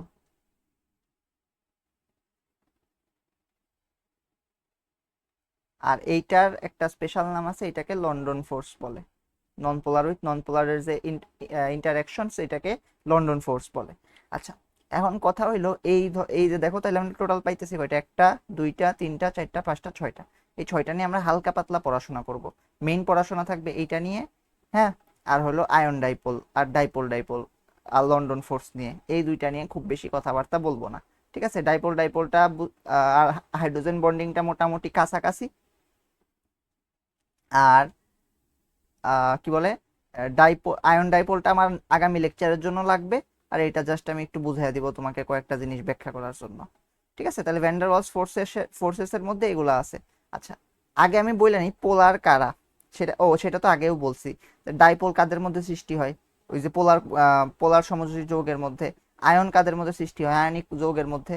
তো আয়ন হোক আর ডাইপোল হোক, সরি, ডাইপোল বলতেছি, পোলার হোক, মানে আয়নিক হোক আর পোলার হোক, তাদের মধ্যে কিন্তু ডাইপোল থাকে, মানে পোল কিন্তু থাকে, মানে তারা কিন্তু পোলার অ্যাকচুয়ালি, মানে উভয়কে অ্যাকচুয়ালি পোলার বলা যায়। কারণ আয়নের মধ্যেও দেখো, যখন তুমি NaCl করতেছো, একটা প্লাস প্রান্ত আছে একটা মাইনাস প্রান্ত আছে, তাহলে এটাকে কি, এটা দুইটা পোল সৃষ্টি হয়েছে। তো একেও অ্যাকচুয়ালি পোলার হিসেবেই গণ্য করা যায়। মানে পোলার বলতে এই সমযোজীর পোলার আর আয়নিকের ওই পোলারিটি এক জিনিস না আর কি, মানে আমি একটু গুলাই ফেলতেছি, আমি তোমাকে ঠিক করে বলি। আয়নিকের মধ্যেও দুইটা মেরু তৈরি হয়, পোলার সমযোজী যৌগের মধ্যেও দুইটা মেরু তৈরি হয়। আয়নিকের ভিতরে যে মেরু দুইটা তৈরি হয়, সেই দুইটা আর কি ইলেকট্রোস্ট্যাটিক আকর্ষণ বল দ্বারা যুক্ত থাকে। আর সমযোজী যৌগের মধ্যে, যেমন HCl এর উদাহরণ দিলে, এদের মধ্যে কি আংশিক প্লাস আর আংশিক মাইনাস চার্জের সৃষ্টি হয়। ওই আংশিক এদের মধ্যে সম্পূর্ণ আয়নের মতো চার্জের সৃষ্টি হয় না, এটা হলো ডিফারেন্স। ঠিক আছে, কিন্তু মেরু কিন্তু দুইটার মধ্যে সৃষ্টি হয়। ঠিক আছে, এটা একটু বইলা নিলাম। তাহলে চলো আমরা শুরু করি। হাইড্রোজেন বন্ড আমরা সবার শেষে পড়বো, আমরা আপাতত শুরু করতেছি এই যে ভ্যান ডার ওয়ালস ফোর্স দিয়ে। তো পোলার উইথ পোলারের মধ্যে দেখো ডাইপোল ডাইপোল আকর্ষণ বল প্রথমে আসতেছে, ডাইপোল ডাইপোল। আচ্ছা, মনে করো একটা জিনিস আরো একটু ক্লিয়ার করি, আণবিক আকর্ষণ বল, একটু খেয়াল করবা, আণবিক কথাটা আছে এখানে। আণবিক মানে দুইটা অণুর মধ্যে। ঠিক আছে, দুইটা অণুর মধ্যে, যেটা আমি এই যে সংজ্ঞা দেওয়ার সময় বলছি, অণু সমূহের মধ্যে। এখন ধরো HCl এর কথা যদি আমি চিন্তা করি, তাহলে দেখো হাইড্রোজেনের সাথে ক্লোরিনের কিন্তু সমযোজী বন্ধন, ভালো কথা। কিন্তু তুমি আরেকটা HCl নাও, সেটা ওই পৃষ্ঠায় লেখি, সমস্যা নেই। দেখো HCl, হাইড্রোজেনের সাথে ক্লোরিনের কিন্তু সমযোজী বন্ধন, এটা কিন্তু সমযোজী বন্ধন। কিন্তু আরেকটা HCl অণু নাও তুমি, ওইটার সাথেও কি হাইড্রোজেনের সাথে ক্লোরিনের সমযোজী বন্ধন।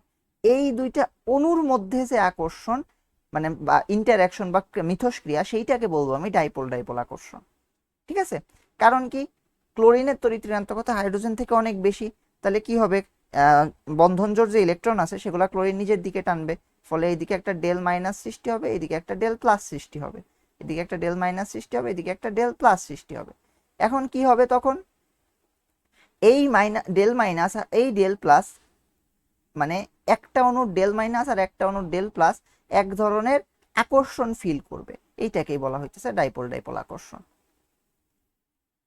বুঝাইতে পারছি? তাহলে ডাইপোল ডাইপোল আকর্ষণ কোথায় দেখা যায়? পোলার কোভ্যালেন্ট বা পোলার সমযোজী কম্পাউন্ড এ ডাইপোল ডাইপোল ইন্টারাকশনস দেখা যায়। এখানে আমি সরাসরি এটাকে আকর্ষণ বলবো না, এটাকে ইন্টারাকশন বলবো, মানে মিথস্ক্রিয়া বলবো। ইন্টারাকশনের বাংলা মিথস্ক্রিয়া।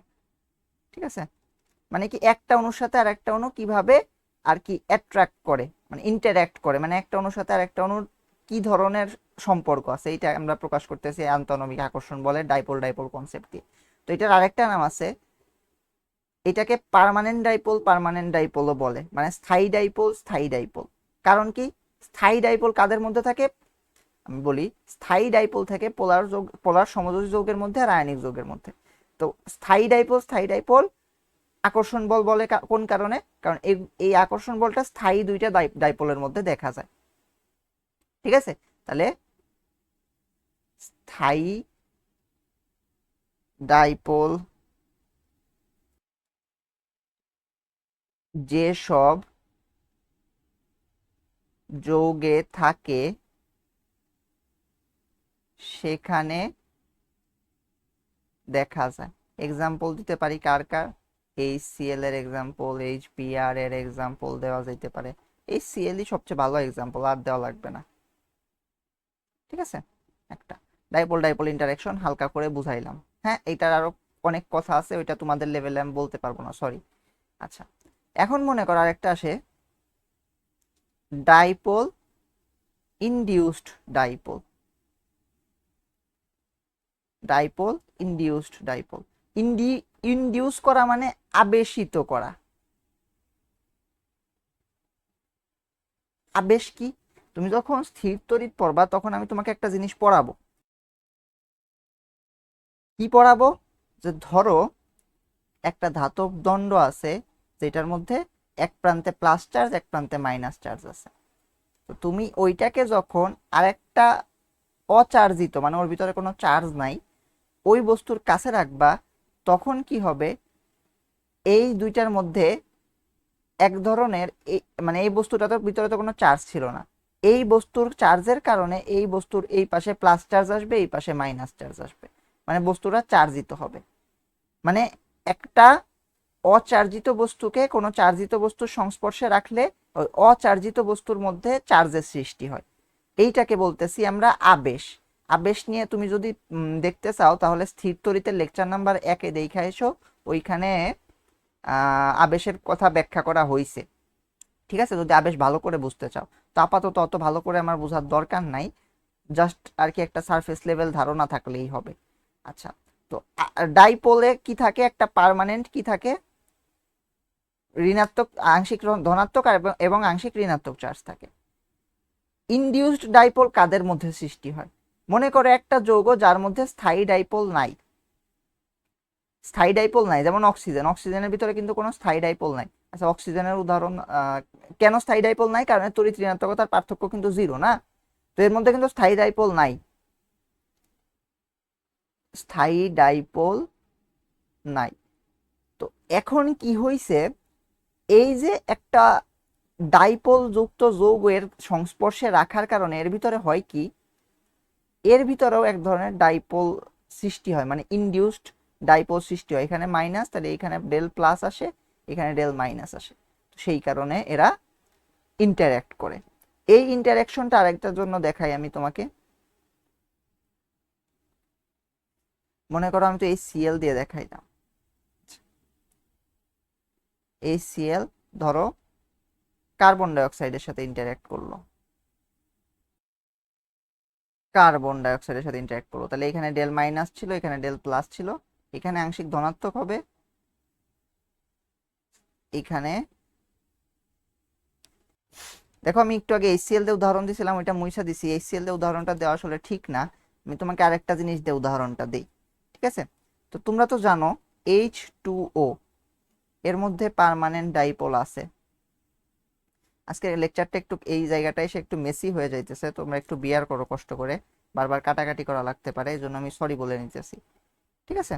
আচ্ছা, তো সেটা বলতেছিলাম, H2O তে তো পার্মানেন্ট ডাইপোল আছে, হ্যাঁ? তো পার্মানেন্ট ডাইপোল আছে, কিভাবে আছে এটা আমি পোলার H2O যে কারণ কি, কারণ হলো এটা পোলার যৌগ, পোলার যৌগে পার্মানেন্ট ডাইপোল থাকে, এটা আমরা জানি। তো H2O দেখতে কেমন, এই যে এরকম, তাই না? আমি একটু বাঁকা করে লিখলাম, তো এখানে 2 ডেল মাইনাস, এখানে ডেল প্লাস, এখানে ডেল প্লাস। তো মনে করো একটা অক্সিজেন মলিকিউল আছে, তো অক্সিজেন মলিকিউল কি করবে, এই ডেল প্লাসের কারণে আবেশিত হয়ে এখানে ডেল মাইনাস চার্জ সৃষ্টি করবে, এখানে ডেল প্লাস চার্জ সৃষ্টি করবে, ঠিক আছে? আবার মনে করো কার্বন ডাইঅক্সাইড মলিকিউল আছে একটা, তো কার্বন ডাইঅক্সাইড কি করবে, এই যে ডেল প্লাসের কারণে এখানে ডেল মাইনাস চার্জ সৃষ্টি হবে, মনে করো এই পাশ থেকে আরেকটা পানি আসছে, এই ডেল প্লাসের কারণে এই অক্সিজেনও মাইনাস চার্জ সৃষ্টি হবে, তাই এখানে কি 2 ডেল প্লাসের সৃষ্টি হবে, তাই না? তো দেখো ইন্টারঅ্যাক্ট কিন্তু করতেছে, মানে কি কার্বন ডাইঅক্সাইড অণুটা পানিতে ট্র্যাপড হইতেছে। তো পানিতে ট্র্যাপড হওয়া মানে কি আসলে আমি তোমাকে বুঝাই। ট্র্যাপড ট্র্যাপড হইতেছে মানে দেখো পানির ভিতরে কি একে পানির অণু দ্বারা এটা আবদ্ধ হইতেছে, তাই না?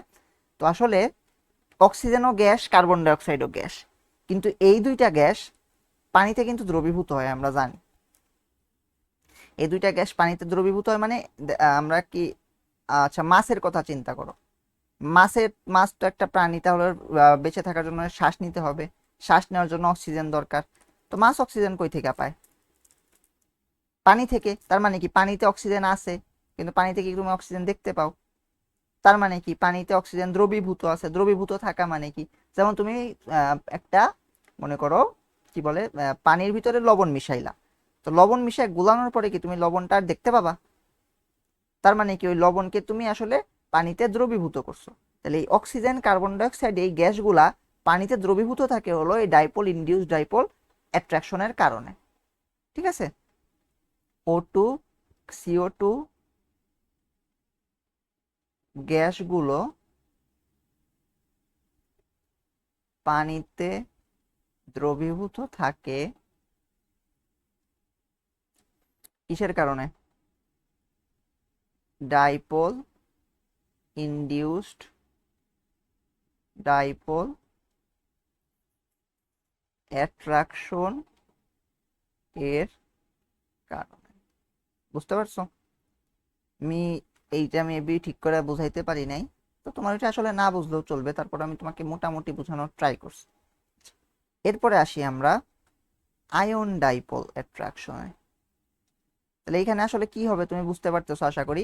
একটা আয়ন থাকবে, একটা ডাইপোল থাকবে, একটা আয়ন থাকবে, একটা ডাইপোল থাকবে। আমি তোমাকে আগেই বলে নিই, আয়নিক যৌগসমূহ যে আছে না, আয়নিক যৌগসমূহ পোলার দ্রাবকে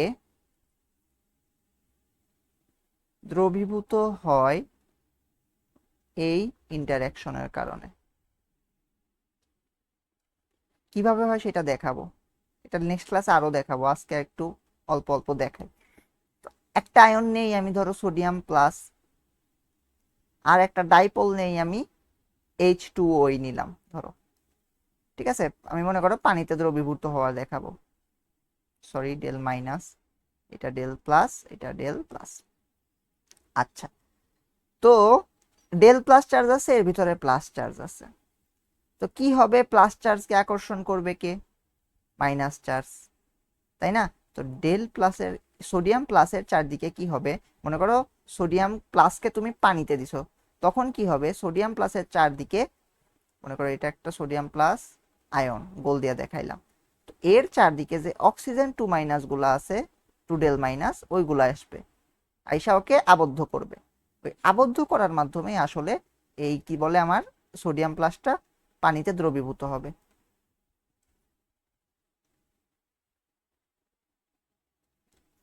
দেখছো, এই যে এইভাবে আইসা আবদ্ধ করবে। দেখো সবগুলা মানে পানির অণুতে দিলে পরে, সরি এখানে তো আগে এইচ প্লাস লিখতে হবে, কি করতেছি,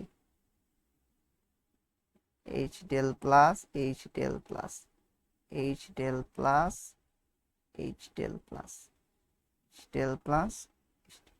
দেখো এই যে আবদ্ধ, কিন্তু সোডিয়াম প্লাস আয়নটাকে কিন্তু পানির অণু দ্বারা চারদিকে বেষ্টিত হয়ে গেছে। তো চারদিকে বেষ্টিত হয়ে গেলে আসলে দ্রবীভূত হয়ে যায়। তাহলে এইভাবে সোডিয়াম প্লাস আয়নগুলা কি পানির অণু দ্বারা দ্রবীভূত হয়। মনে করো একটা নেগেটিভ আয়নের জন্য দেখায় Cl মাইনাস, তো তখন কি হবে, পজিটিভ চার্জগুলো আসবে। তাহলে এইচ এইচ আমি চারটা গেলে এইখানেই, এই চিত্রগুলা কালকেও দেখাবো বুঝছো, জাস্ট একটু বলে দিচ্ছি এখন।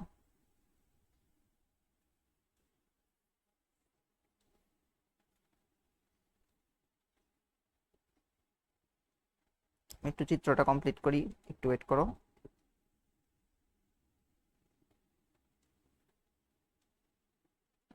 দেখো এখন কিন্তু আমার ক্লোরিন মাইনাস আয়নটা চারদিক থেকে পানির অণু দ্বারা বেষ্টিত হয়ে গেছে। তাহলে যদি তুমি সোডিয়াম ক্লোরাইডকে পানিতে দাও, তাহলে সে পানিতে দিলে পরে কি হবে, সোডিয়াম প্লাস আয়ন আর Cl মাইনাস আয়নে বিভক্ত হয়ে যাবে। ওই আয়নগুলাকে পানির অণু কি করবে, বেষ্টিত করে ফেলবে।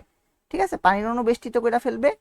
কোন কারণে, কারণ কি আমরা জানি পজিটিভ আর নেগেটিভ অ্যাট্রাক্ট করে। তো এই আয়ন ডাইপোল আকর্ষণের কারণে কি কি হবে, সোডিয়াম প্লাস চার্জ আর ক্লোরিন মাইনাস চার্জ পানির অণু দ্বারা বেষ্টিত হয়ে যাবে। এভাবে সোডিয়াম ক্লোরাইড পানিতে দ্রবীভূত হবে। আমরা নেক্সট ক্লাসে এটা দেখব।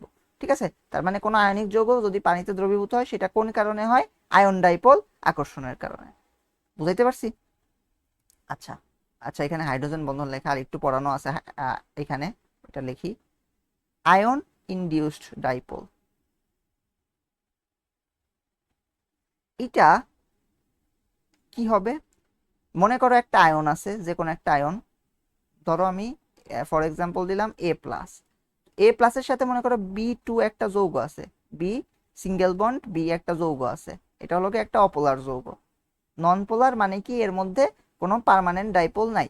তো যখন তুমি এটাকে এটার কাছে আনবা কি হবে, ওর কারণে এর ভিতরে একটা ডাইপোলের সৃষ্টি হবে, ওইটাকে আমরা বলবো ইনডিউস ডাইপোল।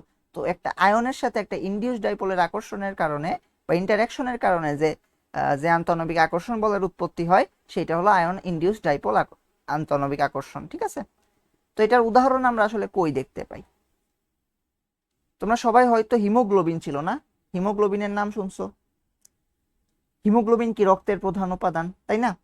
তো হিমোগ্লোবিনের মূল উপাদান কি জানো তোমরা? হিমোগ্লোবিনের মূল উপাদান হলো Fe3+, মানে আয়রন, আয়রন মেন কথা আয়রন।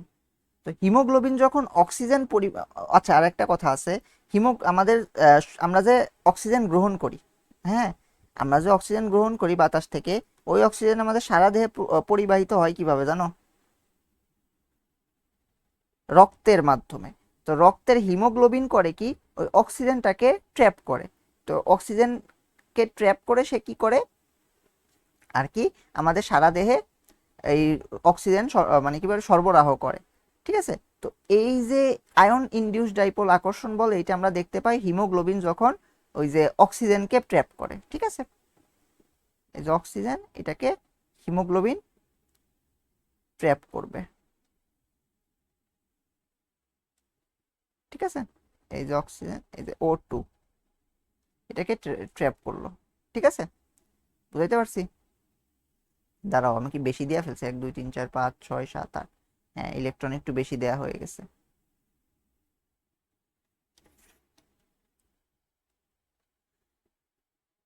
এই যে ট্র্যাপ করলো, তার মানে অক্সিজেন হিমোগ্লোবিন যখন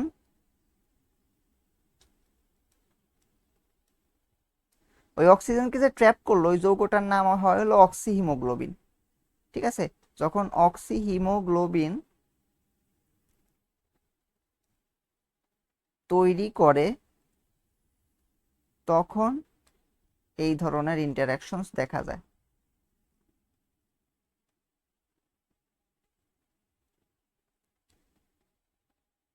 ঠিক আছে, আচ্ছা এরপর আরেকটা আছে, যেটাকে আমরা বলতেছিলাম লন্ডন ফোর্স। এটা কার সাথে কার অ্যাট্রাকশন ছিল? দুইটা নন পোলারের মধ্যে অ্যাট্রাকশন।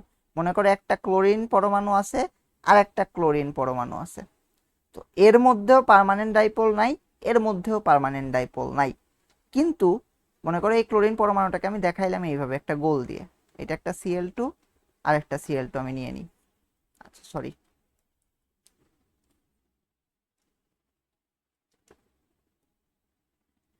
যখন এরা কাছাকাছি অবস্থান করে তখন হয় কি, এই ক্লোরিনের কারণে, এই ক্লোরিনের মানে দুইটা ক্লোরিনের ইন্টারঅ্যাকশনের কারণে উভয়ের যে ইলেকট্রনের যে মানে উভয় যে পরমাণু আছে, পরমাণুতে ইলেকট্রনের অসম বন্টন দেখা যায়।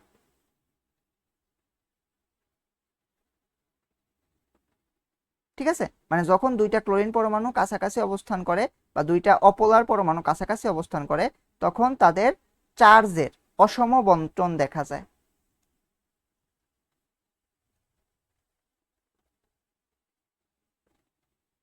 এই অসম বন্টনের কারণে আসলে হয় কি, এই দুইটা দেখো এখানে নেগেটিভ এখানে পজিটিভ, তাহলে এরা কি করবে? সামান্য নিজেদেরকে অ্যাট্রাক্ট করবে না? তো এই কারণে এদের মধ্যে এক ধরনের আন্তঃনবিক আকর্ষণ বল সৃষ্টি হয়, সেটাকে আমরা বলতেছি লন্ডন ফোর্স, বা এটার আরেকটা নাম আছে বিস্তারণ বল। ঠিক আছে, তো চার্জের অসম বন্টনের কারণে লন্ডন ফোর্সটা তৈরি হয়। তাইলে লন্ডন ফোর্স আসলে যে কোনো মনে করো যে কোনো অণু, হ্যাঁ, সেটা পোলার হোক নন পোলার হোক, ওরা যদি কাছাকাছি থাকে ওদের মধ্যে কিছু না কিছু লন্ডন ফোর্স থাকবে। তো নন পোলারের জন্য মানে একদম নন পোলার অণু যেগুলা, সেগুলোর জন্য মেইন মানে মেইন আন্তঃনবিক আকর্ষণ বলই হলো লন্ডন ফোর্স, আর অন্যগুলোর জন্য এটা একটা সেকেন্ডারি আর কি অ্যাট্রাকশন। ঠিক আছে, তো এদের মধ্যে শুধুমাত্র লন্ডন ফোর্স ছাড়া আর কোনো মানে ফোর্স নাই, আন্তঃনবিক আকর্ষণ বল নাই। তো এই কারণে লন্ডন ফোর্সটা হলো অত্যন্ত দুর্বল, অত্যন্ত দুর্বল আকর্ষণ বল। ঠিক আছে, আর লন্ডন ফোর্সের আরেকটা বৈশিষ্ট্য আছে, অণুর আণবিক ভর যত বাড়বে লন্ডন ফোর্স তত বাড়বে। লন্ডন ফোর্স বাড়লে কি হবে? আকর্ষণটা সামান্য একটু শক্তিশালী হবে। ঠিক আছে, একটু শক্তিশালী হবে। ঠিক আছে, এইটা দিয়ে কয়েকটা জিনিস ব্যাখ্যা করা যায়, তোমাকে দেখাই। তোমরা হয়তো জানো ফ্লোরিন গ্যাস, ক্লোরিনও গ্যাস, ব্রোমিন কিন্তু তরল। এটা কি তোমরা জানতা যে ব্রোমিন তরল? একটু দেখো, গুগল কইরা দেখো, ব্রোমিন তরল, মানে কক্ষ তাপমাত্রায় ব্রোমিন তরল হিসেবে থাকে। আর আয়োডিন কিন্তু সলিড, মানে কঠিন অবস্থায় থাকে কক্ষ তাপমাত্রায়। কেন? সবগুলা তো একই গ্রুপের পদার্থ, একই ধরনের, মানে সবগুলাই নন পোলার, তাহলে একটা দুইটা গ্যাস একটা লিকুইড একটা সলিড কেন? কারণ হইল এদের মধ্যে কোন ধরনের বল বিদ্যমান? লন্ডন বল বিদ্যমান। তো লন্ডন ফোর্স কি হয়, এম বাড়ার সাথে সাথে বাড়ে। ঠিক আছে, তো ফ্লোরিনের আণবিক ভর যত, ক্লোরিনের তার থেকে বেশি, ব্রোমিনের তার থেকে বেশি, তাহলে আয়োডিনের তার থেকে বেশি, তাহলে এম এর ক্রমটা কি হবে? ফ্লোরিনের সবচেয়ে কম, তারপরে ক্লোরিনের, তারপরে ব্রোমিনের, তারপরে আয়োডিনের। এই কারণে আসলে হয় কি, লন্ডন ফোর্স যে আছে সেইটাও বেড়ে যায়। লন্ডন ফোর্স বেড়ে যাওয়ার কারণে কি একটু আণবিক মানে আন্তঃআণবিক আকর্ষণ বলের মানটা একটু বেড়ে যায়। আন্তঃআণবিক আকর্ষণ বলের মান বেড়ে যাওয়ার কারণে ভৌত অবস্থাগুলো ভিন্ন ভিন্ন হয়। ঠিক আছে, ভৌত অবস্থা একটার গ্যাস, দুইটার আরেকটারও গ্যাস, একটা লিকুইড একটা সলিড হয়। বুঝাইতে পারছি? ঠিক আছে, লন্ডন ফোর্স দিয়ে এই জিনিসগুলো ব্যাখ্যা করা যায়। ঠিক আছে, আচ্ছা, তো এই অবধি আমার হলো আন্তঃআণবিক আকর্ষণ বলে অনেক কিছু বললাম। তোমার লাগবে কোনটা? এইগুলা থেকে যেগুলা বলছি, তোমার শুধুমাত্র যদি তুমি আয়ন ডাইপোল আকর্ষণটা বুঝতে পারো তাই হবে। ঠিক আছে, বাকিগুলা তোমার না বুঝলেও চলবে। ঠিক আছে, কারণ তুমি ইন্টারে গিয়ে এগুলো আবার পড়বা। আর হাইড্রোজেন বন্ধনটা এখন তোমাকে বুঝতে হবে, চলো এটা শুরু করি। দেখো, হাইড্রোজেন যখন কোনো অধিক তড়িৎ ঋণাত্মক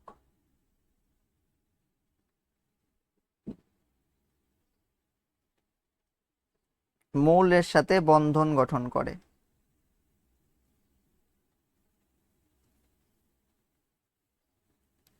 অধিক তড়িৎ ঋণাত্মক মৌল আসলে কে কে, এটা একটু মনে রাখবা।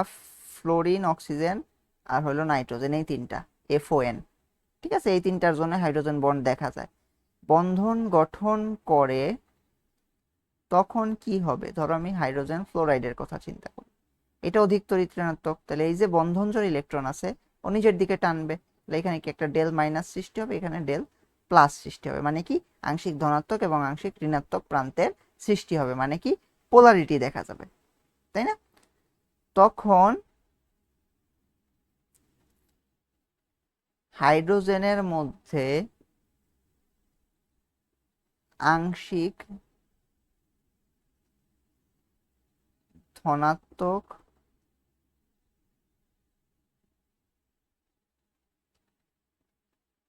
প্রান্ত গঠিত হয়। হাইড্রোজেন যদি পার্শ্ববর্তী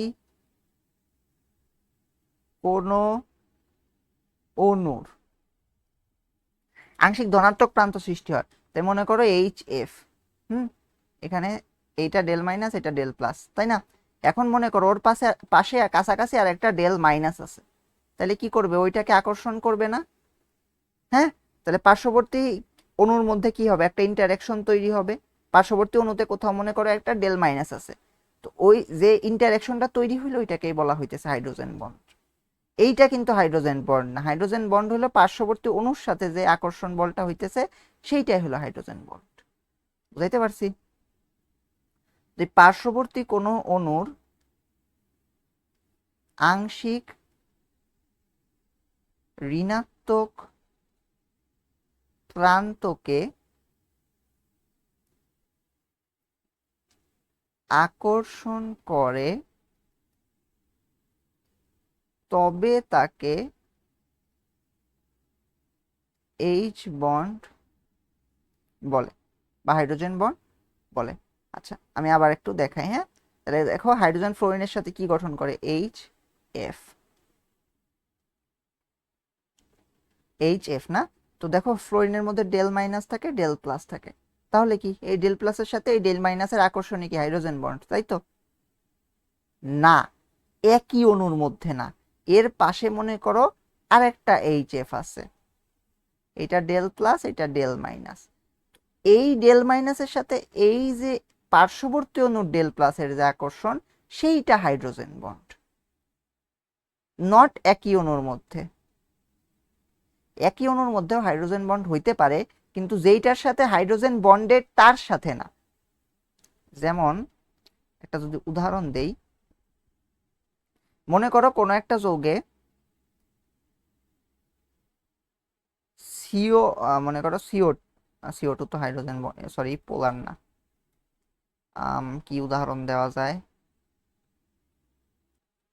মনে করো কোনো একটা যৌগে অক্সিজেন ডেল মাইনাস হয়েছে একটা জায়গায়, আর একটা জায়গায় আছে হাইড্রোজেনের সাথে ফ্লোরিন। হ্যাঁ, তো তখন দেখো একটা কিন্তু একটা যৌগের মধ্যে মনে করো এই কাহিনী হয়েছে, এক জায়গায় অক্সিজেন আছে, এক জায়গায় হাইড্রোজেন আছে। তো এই অক্সিজেন আর হাইড্রোজেনের মধ্যে হাইড্রোজেন বন্ড হবে, হাইড্রোজেন আর ফ্লোরিনের মধ্যে কিন্তু হবে না। এই দুইটা মানে হাইড্রোজেন যার সাথে যুক্ত তার সাথে হাইড্রোজেন বন্ড না, অন্য পরমাণুর সাথে। ঠিক আছে, বুঝাইতে পারছি? ঠিক আছে, তাহলে দেখো হাইড্রোজেন ফ্লোরাইড কিন্তু এরকম একটা চেনের মতো গঠন করে। তো এটা গঠন করার কারণে আসলে কি হয়? গঠন করার কারণে আমরা যে দেখছিলাম, আমরা যে নন পোলার মৌলসমূহকে দেখছিলাম, তো নন পোলার মৌলসমূহের মধ্যে লন্ডন বল থাকে, আর এই যে হাইড্রোজেন যখন ফ্লোরিন, অক্সিজেন, নাইট্রোজেনের সাথে থাকে তখন তার মধ্যে হাইড্রোজেন বন্ধন দেখা যায়। এর কারণে হাইড্রোজেন বন্ধনের ইন্টারাকশনসটা কেমন দেখো তো, একটা প্লাস আর একটা ডেল মাইনাসের মধ্যে, তাহলে এইটার আকর্ষণ আমার যে লন্ডন ফোর্সের আকর্ষণ তার থেকে বেশি হবে, কারণ এইখানে জোর কইরা চার্জের অসম বন্টন ঘটছে, কিন্তু এই জায়গায় অলরেডি অসম বন্টন ঘটা আছে। তো সেই কারণে আর কি হাইড্রোজেন বন্ড এর শক্তি ওই যে ইসের থেকে বেশি হবে, লন্ডন ফোর্স থেকে বেশি হয়। লন্ডন ফোর্স না, আগে যে কয়টা আন্তঃআণবিক আকর্ষণ বল পড়লাম সবগুলা থেকে সব বেশি হয়। অন্যান্য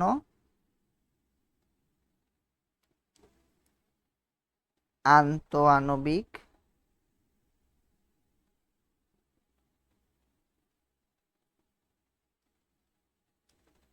আকর্ষণ বল অপেক্ষা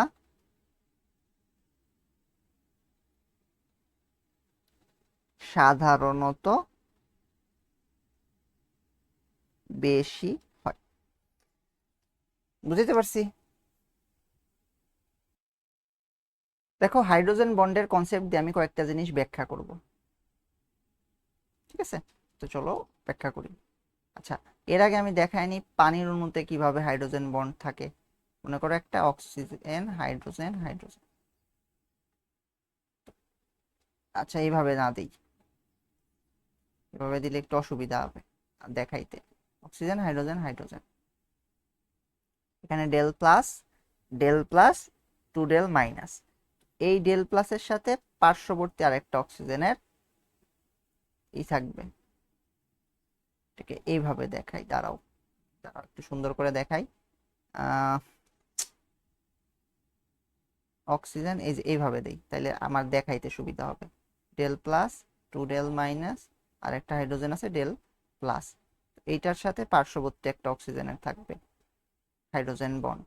আচ্ছা, হাইড্রোজেন বন্ড কিন্তু কোনো কেমিক্যাল বন্ড না, কোনো এটা রাসায়নিক বন্ধন কিন্তু না। এটা একটু কোথায় লিখে দিই, কোথায় লিখবো, আচ্ছা এই পৃষ্ঠায় লিখি। হাইড্রোজেন বন্ড রাসায়নিক বন্ধন নয়, শুধুমাত্র আন্তঃআণবিক আকর্ষণ। ঠিক আছে, রাসায়নিক বন্ধন কিন্তু দুইটা পরমাণুর মধ্যে হয়, এখানে কিন্তু আমরা দুইটা অণুর মধ্যে হাইড্রোজেন বন্ড দেখতেছি। ঠিক আছে, আচ্ছা, আমি একটু চেক করলাম আমার রেকর্ডিংটা অন আছে কিনা। ঠিক আছে, আচ্ছা এখন শেষ করি ফিগারটা।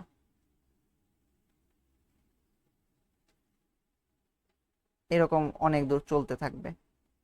আরেকভাবে দেখা যায় পানির আর কি বন্ডিংটা, পানির বন্ডিংটা আরেকভাবে দেখানো যায়।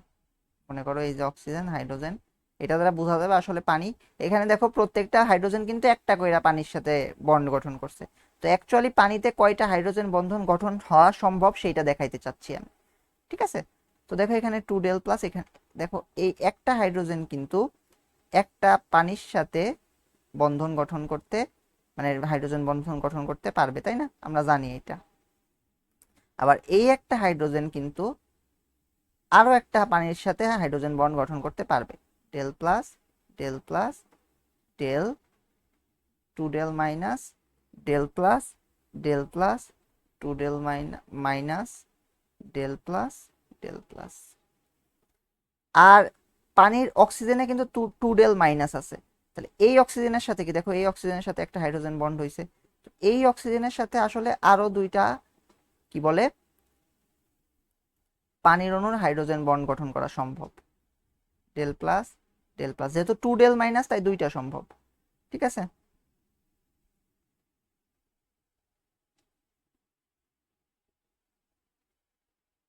Del plus two del minus. তার মানে দেখো একটা পানির অণুতে হাইয়েস্ট 4টি এইচ বন্ড গঠিত হতে পারে একটা পানির অণুতে। ঠিক আছে, আর হাইড্রোজেন ফ্লোরাইডে কয়টা হাইয়েস্ট? একটাই হইতে পারে। কারণ কি, একটা না অ্যাকচুয়ালি দুইটা হইতে পারে, এইখানে আর একটা হইতে পারে, একটা হাইড্রোজেনের সাথে আর একটা ফ্লোরিনের হইতে পারে, আবার এই ফ্লোরিনের সাথে একটা হাইড্রোজেনের হইতে পারে, তাই দুইটা হইতে পারে। এখানে হাইয়েস্ট আমি বুঝাই, যে মনে করো একটা হাইড্রোজেন ফ্লোরাইড আছে, তো এই হাইড্রোজেনের সাথে পার্শ্ববর্তী একটা ফ্লোরিন অণুর হইতে পারে, আর এই ফ্লোরিনের সাথে পার্শ্ববর্তী একটা হাইড্রোজেন হইতে পারে। তাহলে হাইয়েস্ট কয়টা সম্ভব? দুইটা এইচ বন্ড সম্ভব। ঠিক আছে, অ্যামোনিয়ার জন্য দেখি চলো আমরা। অ্যামোনিয়া মানে কি NH3 না? NH3 কে আমরা দেখাইছিলাম কিভাবে, নাইট্রোজেনের দুইটাই কি বলে মুক্তজোড় ছিল, আর একটা তিনটা হাইড্রোজেন না। তো তিনটা হাইড্রোজেন কি করতে পারে, আরো তিনটা নাইট্রোজেনের সাথে অ্যাড হইতে পারে।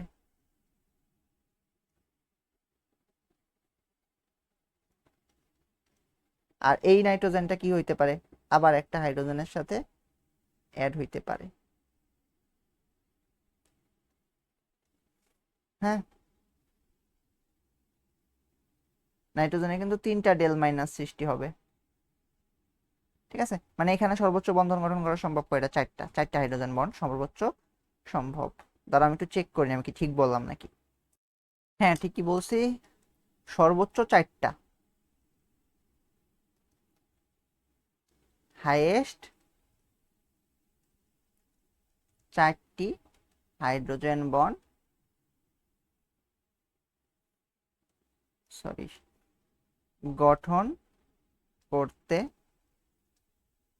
পারে। ঠিক আছে, এখন আমি যে বলতেছিলাম যে হাইড্রোজেন বন্ড দিয়ে আমি কয়েকটা জিনিস ব্যাখ্যা করব, চলো দেখি কিসের। তোমরা তো জানো অক্সিজেন আর সালফার একই গ্রুপের মৌল, নিচে নিচে অবস্থিত, অক্সিজেন উপরে সালফার নিচে।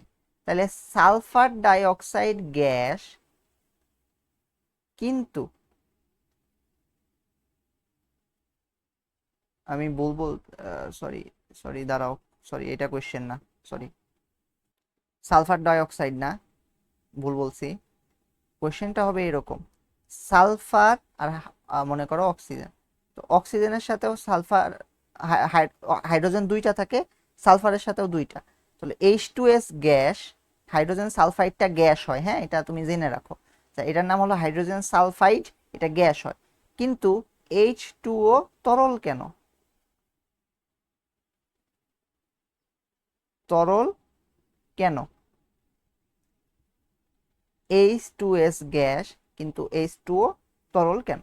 আচ্ছা, H2S এর মধ্যে দেখো সালফারের তড়িৎ ঋণাত্মকতা 2.5, সম্ভবত একটু চেক করে নিও, হাইড্রোজেনের 2.1, তড়িৎ ঋণাত্মকতার পার্থক্য 0.5 এর কম, তাহলে এটা কি অপোলার সমযোজী যৌগ। অপোলার সমযোজী যৌগে কি ধরনের আকর্ষণ বল থাকে, লন্ডন আকর্ষণ বল থাকে। লন্ডন আকর্ষণ বলের মান কি, অনেক কম হয়, তো সেই কারণে এইটা গ্যাস। তাহলে H2S নন পোলার, তো নন পোলার যৌগের মধ্যে কি ধরনের আকর্ষণ বল থাকে, মানে কি ধরনের আন্তঃনবিক আকর্ষণ বল থাকে, লন্ডন ফোর্সেস থাকে, লন্ডন ফোর্সেস দুর্বল, তাই এইটা গ্যাস। কিন্তু H2O পোলার, এর ভিতরে হাইয়েস্ট চারটি H বন্ড মানে হাইড্রোজেন বন্ড গঠিত হতে পারে। হাইড্রোজেন বন্ড কি শক্তিশালী,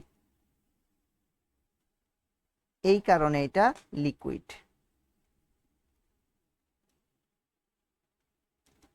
বুঝতে পারছি, এরকম ব্যাখ্যা লেখা তুমি যে এই চিত্রটা দিয়ে দিবা, এই চিত্রটা দিও, হ্যাঁ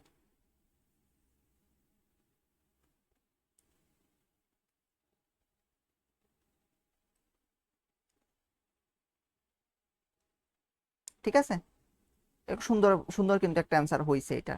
এরপর আরেকটা কোয়েশ্চেন তোমাকে আমি দেই, ধরো নেক্সট লেকচারে আমরা দেখব, আচ্ছা না এটা নেক্সট একটা কোয়েশ্চেন ছিল যে মনে করো পোলার সমযোজী যৌগ সমূহ পোলার দ্রাবকে দ্রবীভূত হয় কিভাবে, এটা আমরা নেক্সট লেকচারে দেখব। হ্যাঁ, এটা এটা আজকে আলোচনা না করি, আরেকটা জিনিস আলোচনা করি, সেইটা হইল পানির ঘনত্ব 4 ডিগ্রি সেলসিয়াস থেকে তাপমাত্রা কমালে হ্রাস পায় কেন, তাই না? এটার এইখানে ঝামেলাটা কোথায় আমি তোমাকে বলি, তোমরা তো জানো সম্ভবত যে ঘনত্ব সমান সমান ভর বাই আয়তন। তো নর্মালি নর্মালি তুমি যখন তাপমাত্রা কমাও আয়তনও কিন্তু কমে যায়। আয়তন কমে গেলে কি হয় দেখো, ঘনত্ব কিন্তু আয়তনের ব্যস্তানুপাতিক, তাহলে সেই ক্ষেত্রে কি আয়তন যত কমাবা ঘনত্ব তত বাড়বে, তাহলে রো বেড়ে যায়। কিন্তু পানির ক্ষেত্রে 4°C থেকে তাপমাত্রা কমালে ঘনত্ব হ্রাস পায়। কেন? সেটা ব্যাখ্যা করতে বলছে আমাকে। ঠিক আছে, এখন 4°C থেকে তাপমাত্রা হ্রাস করা হলে পানি বরফে পরিণত হতে থাকে নাকি? বরফে পরিণত হতে থাকে। বরফ হাইড্রোজেন, বরফে হাইড্রোজেন বন্ডিংটা আমি তোমাকে দেখাই। বন্ড নিম্নরূপ। বরফের হাইড্রোজেন বন্ডিংটা দেখলে পরে তুমি ক্লিয়ার হবা কেন ঘনত্ব হ্রাস পাচ্ছে। দেখো, এই যে একটা অক্সিজেন, এই যে একটা পানির অণু, না বরফ তো পানির অণুই মেনলি, না পানির অণু দিয়ে তো বরফ গঠিত হয়, তাই না? তো একটা পানির অণু নিলাম আমি, পানির অণু কিন্তু সবগুলাই যে এরকম হবে, ঠিক আছে? আচ্ছা, তো এইটার সাথে দেখো একটা অক্সিজেনের হাইড্রোজেন বন্ড হইলো পার্শ্ববর্তী একটা অক্সিজেন পরমাণুর, মানে অক্সিজেন পরমাণুর বলতে একটা পানির অণুর অক্সিজেন পরমাণুর আর কি। তো এখানে 2 ডেল মাইনাস, এখানে ডেল প্লাস, এখানে del plus, del plus, 2 del minus, del plus. এটার সাথে আবার আরেকটা অক্সিজেনের হাইড্রোজেন বন্ড হবে, del plus, 2 del minus, del plus. এখন এই হাইড্রোজেনের সাথে আরেকটা অক্সিজেনের হাইড্রোজেন বন্ড হবে, এখানে ডেল প্লাস, 2 ডেল মাইনাস, আর একটা হাইড্রোজেন যাবে এরকম উপরের দিকে, এখানে ডেল প্লাস। ঠিক আছে, এবার এটার সাথে আরেকটা অক্সিজেনের হাইড্রোজেন বন্ড হবে, এখানে 2 ডেল মাইনাস, এই যে এখানে ডেল প্লাসের একটা হাইড্রোজেন, আর একটা হাইড্রোজেন যাবে উপরের দিকে। এইটার সাথে আরেকটা অক্সিজেনের হাইড্রোজেন বন্ড হবে, সেটার একটা হাইড্রোজেন এইদিকে যাবে আর একটা হাইড্রোজেন এইদিকে যাবে। এখন দেখো শেষ যে হাইড্রোজেনটা পেলাম আর অক্সিজেন মানে পানির অণুটা পেলাম, ওইটার সাথে প্রথম পানির অণুর একটা হাইড্রোজেন বন্ড হবে। এই হইল আমার বরফের গঠন। এইটাই কি আমার বরফের গঠন, বুঝতে পারছি? এইটাই আমার বরফের গঠন, ডেল প্লাস। ঠিক আছে, এটা চিত্র হলো কি বরফের গঠন। এখন বরফ কি, বরফ দেখতে কেমন হইতেছে তাইলে? বরফ ষড়ভুজাকার, ষড়ভুজাকার। আর কি মাঝখানে ফাঁকা জায়গা আছে, দেখো মাঝখানে কিন্তু ফাঁকা আছে, মাঝখানে ফাঁকা। তো কোনো বস্তু যদি, কোনো কঠিন বস্তু যদি মাঝখানে ফাঁকা হয় তাহলে সেটাকে কি বলে? ফাঁপা বস্তু। তাহলে বরফ হলো মাঝখানে ফাঁপা। তাহলে যখন পানি থেকে বরফে পরিণত হইতেছে, বরফে কিন্তু ফাঁপা হয়ে যাইতেছে মাঝখানে। মনে করো একটা পানির অণু ছিল, পানির অণু কিভাবে বন্ধন গঠন করে আমি কিন্তু দেখাইছি, মানে কিভাবে হাইড্রোজেন বন্ধন গঠন করে, আরেকটা পানির অণুর সাথে অ্যাড হয়, সেটা যে আরেকটা পানির অণুর সাথে অ্যাড হয়। তো পানির অণুর মধ্যে কি কোনো ফাঁকা জায়গা ছিল বরফের মতো? না কিন্তু। তার মানে যখন বরফে পরিণত হচ্ছে, বরফে পরিণত যখন হচ্ছে পানি হলে ভি মানে আয়তন বাড়ে। তো আয়তন যখন বাড়ে তখন কি হবে? রো কমবে। বুঝতে পারছি? দেখো আয়তন কমলে রো বাড়ছে, তাহলে আয়তন বাড়লে রো কমবে। এখন আমরা অষ্টক সংকোচন সম্প্রসারণে চলে যাব। তো এটার জন্য আমার লেকচার বড় হয়ে যাচ্ছে দেখে আমি সবকিছু লিখে রাখছি, আমি জাস্ট তোমাকে বুঝাইয়া দিব। হ্যাঁ, জাস্ট তোমাকে বুঝাইয়া দিব। হ্যাঁ, আর আশা করি বুঝবা। দেখো আমি প্রথমে কিছু ক্ল্যারিফিকেশন দিতে চাই।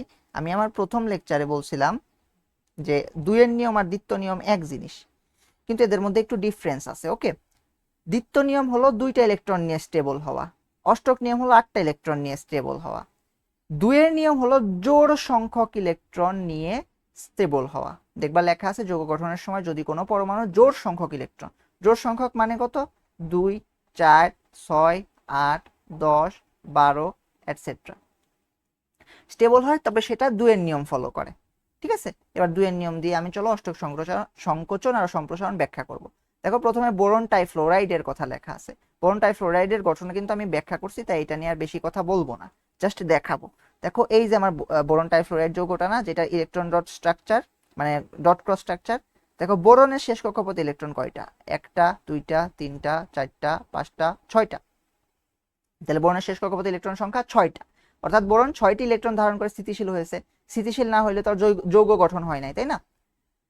অর্থাৎ 6টি ইলেকট্রন তার মানে কি জোড় সংখ্যক ইলেকট্রন, তার মানে কি 2-এর নিয়ম মানছে, 2-এর নিয়ম মানছে কিন্তু অষ্টক নিয়মটা মানে নাই, 8টার কম ইলেকট্রন নিয়ে স্থিতিশীল হয়েছে।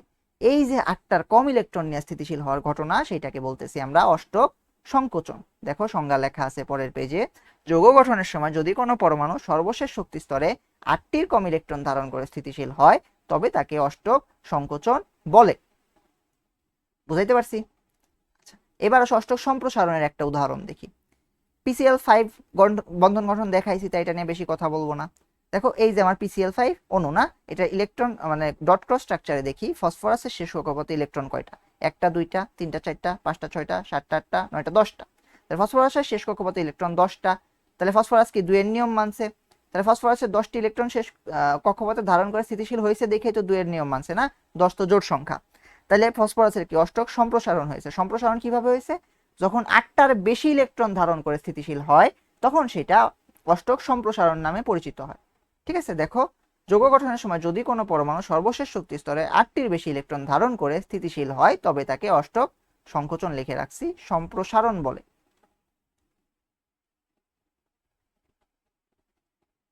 ঠিক আছে, দেখো আরেকটা এক্সাম্পল দেওয়া আছে SF4। তো SF4 এর এক্সাম্পলটা আমি আরেক জায়গায় অ্যাড করছি, একটু বড় করে লিখছিলাম, তো ওইখান থেকে দেখাই। এই দেখো SF4, দেখো কি হয়। সালফারের ইলেকট্রন বিন্যাস 3s2 3p4 3d0। তো দেখো 4টা বন্ড গঠন করতে হবে, কিন্তু এখানে সালফারের অযুগ্ম ইলেকট্রন সংখ্যা 2টা। তাহলে কি হবে, সে শক্তি শোষণ করে একটা ইলেকট্রনকে সামনে পাঠাবে, তাহলে 3d তে পাঠাইলো 3p3 হয়ে গেল। তো এখন ফ্লোরিনের ইলেকট্রন বিন্যাস আমরা দেখলাম একটা অযুগ্ম আছে, তাহলে এই একটা অযুগ্ম, তাহলে ফ্লোরিনের 4টা ইলেকট্রনে 4টা চারটা ফ্লোরিন পরমাণুতে 4টা অযুগ্ম ইলেকট্রন থাকবে। তো 4টা অযুগ্ম ইলেকট্রন এই ফসফরাসের সালফারের 4টা অযুগ্ম ইলেকট্রনের সাথে বন্ড গঠন করে SF4 গঠন করবে, তাই না? তো এখন দেখো বন্ধনটা কেমন হয়, দেখো আমি দেখাইছি। সালফার পরমাণুর এই যে সালফারের একটা ইলেকট্রন 2টা ইলেকট্রন 3টা ইলেকট্রন 4টা ইলেকট্রন 5টা ইলেকট্রন, এই যে 6 নাম্বার ইলেকট্রন। তো দেখতে আসলে সালফার প্রথমে কেমন ছিল, এই যে এরকম 2টা যুগ্মটা আর এই যে অযুগ্মগুলা। এর সাথে কি কি আসছে, আমার ফ্লোরিন গুলো আসছে, তাই না? এই দেখো 4টা ফ্লোরিন, এই যে একটা ফ্লোরিন, এই যে একটা ফ্লোরিন, এই যে একটা ফ্লোরিন, এই যে একটা ফ্লোরিন। তাহলে গাঠনিক সংকেতটা কেমন হবে, এই দেখো SF4 এরকম হবে। ঠিক আছে, ওইটাই আমি দেখাচ্ছিলাম, একটু বন্ধন গঠনটা অল্প করে ব্যাখ্যা করে নিলাম। এখন তোমরা আসলে নিজেরাই বন্ধন গঠন ব্যাখ্যা করতে পারবা তারপরে। তো দেখো সালফারের শেষ কক্ষপথে এখন ইলেকট্রন কয়টা, দেখো 1টা 2টা 3টা 4টা 5টা 6টা 7টা 8টা 9টা 10টা। তাহলে সালফার শেষ কক্ষপথে ইলেকট্রন 10টি, তাহলে সালফার 10টি ইলেকট্রন শেষ কক্ষপথে ধারণ করে স্থিতিশীলতা অর্জন করেছে। 10টা ইলেকট্রন জোড় সংখ্যক ইলেকট্রন, তার মানে কি সে 2-এর নিয়ম মেনেছে। আর অষ্টক সম্প্রসারিত হয়েছে, কারণ কি অষ্টক নিয়ম মানে নাই, আর 8টার বেশি ইলেকট্রন নিয়ে স্থিতিশীল হয়েছে। ঠিক আছে, তো এই কারণে সালফার অষ্টক সম্প্রসারিত, সালফার যে টেট্রাফ্লোরাইড আছে এটা অষ্টক সম্প্রসারিত যৌগ। ঠিক আছে, এখন তোমার কাজ হবে SF6 এর একটা HW দিছি আমি, SF6 এর বন্ধন গঠনটা ব্যাখ্যা করবা, ওই যে আজকে যেভাবে ব্যাখ্যা করছি আমি সেভাবে। আর এটি কি অষ্টক নিয়ম মেনে চলে সেটা আমাকে বলবা। ঠিক আছে, তো আমি লাস্টের দিকে একটু স্পিডে গেলাম, নাহলে আমি পুরাটাই যে এখান থেকে লেখা লেখা করাইতে গেলে লেকচার এমনিতেই অনেক বড় হয়ে গেছে, আরো বড় হয়ে যাইতো। ঠিক আছে, তো সেই জন্য আমি একটু স্পিডে গেলাম। কোনো কিছু প্রবলেম হইলে 2-3 বার দেখো, লাস্টের টুকু সমস্যা হবে না, বুঝতে পারবে আমি সব কথাই বলছি। ঠিক আছে, তো আজকের লেকচার এখানেই শেষ। Good bye.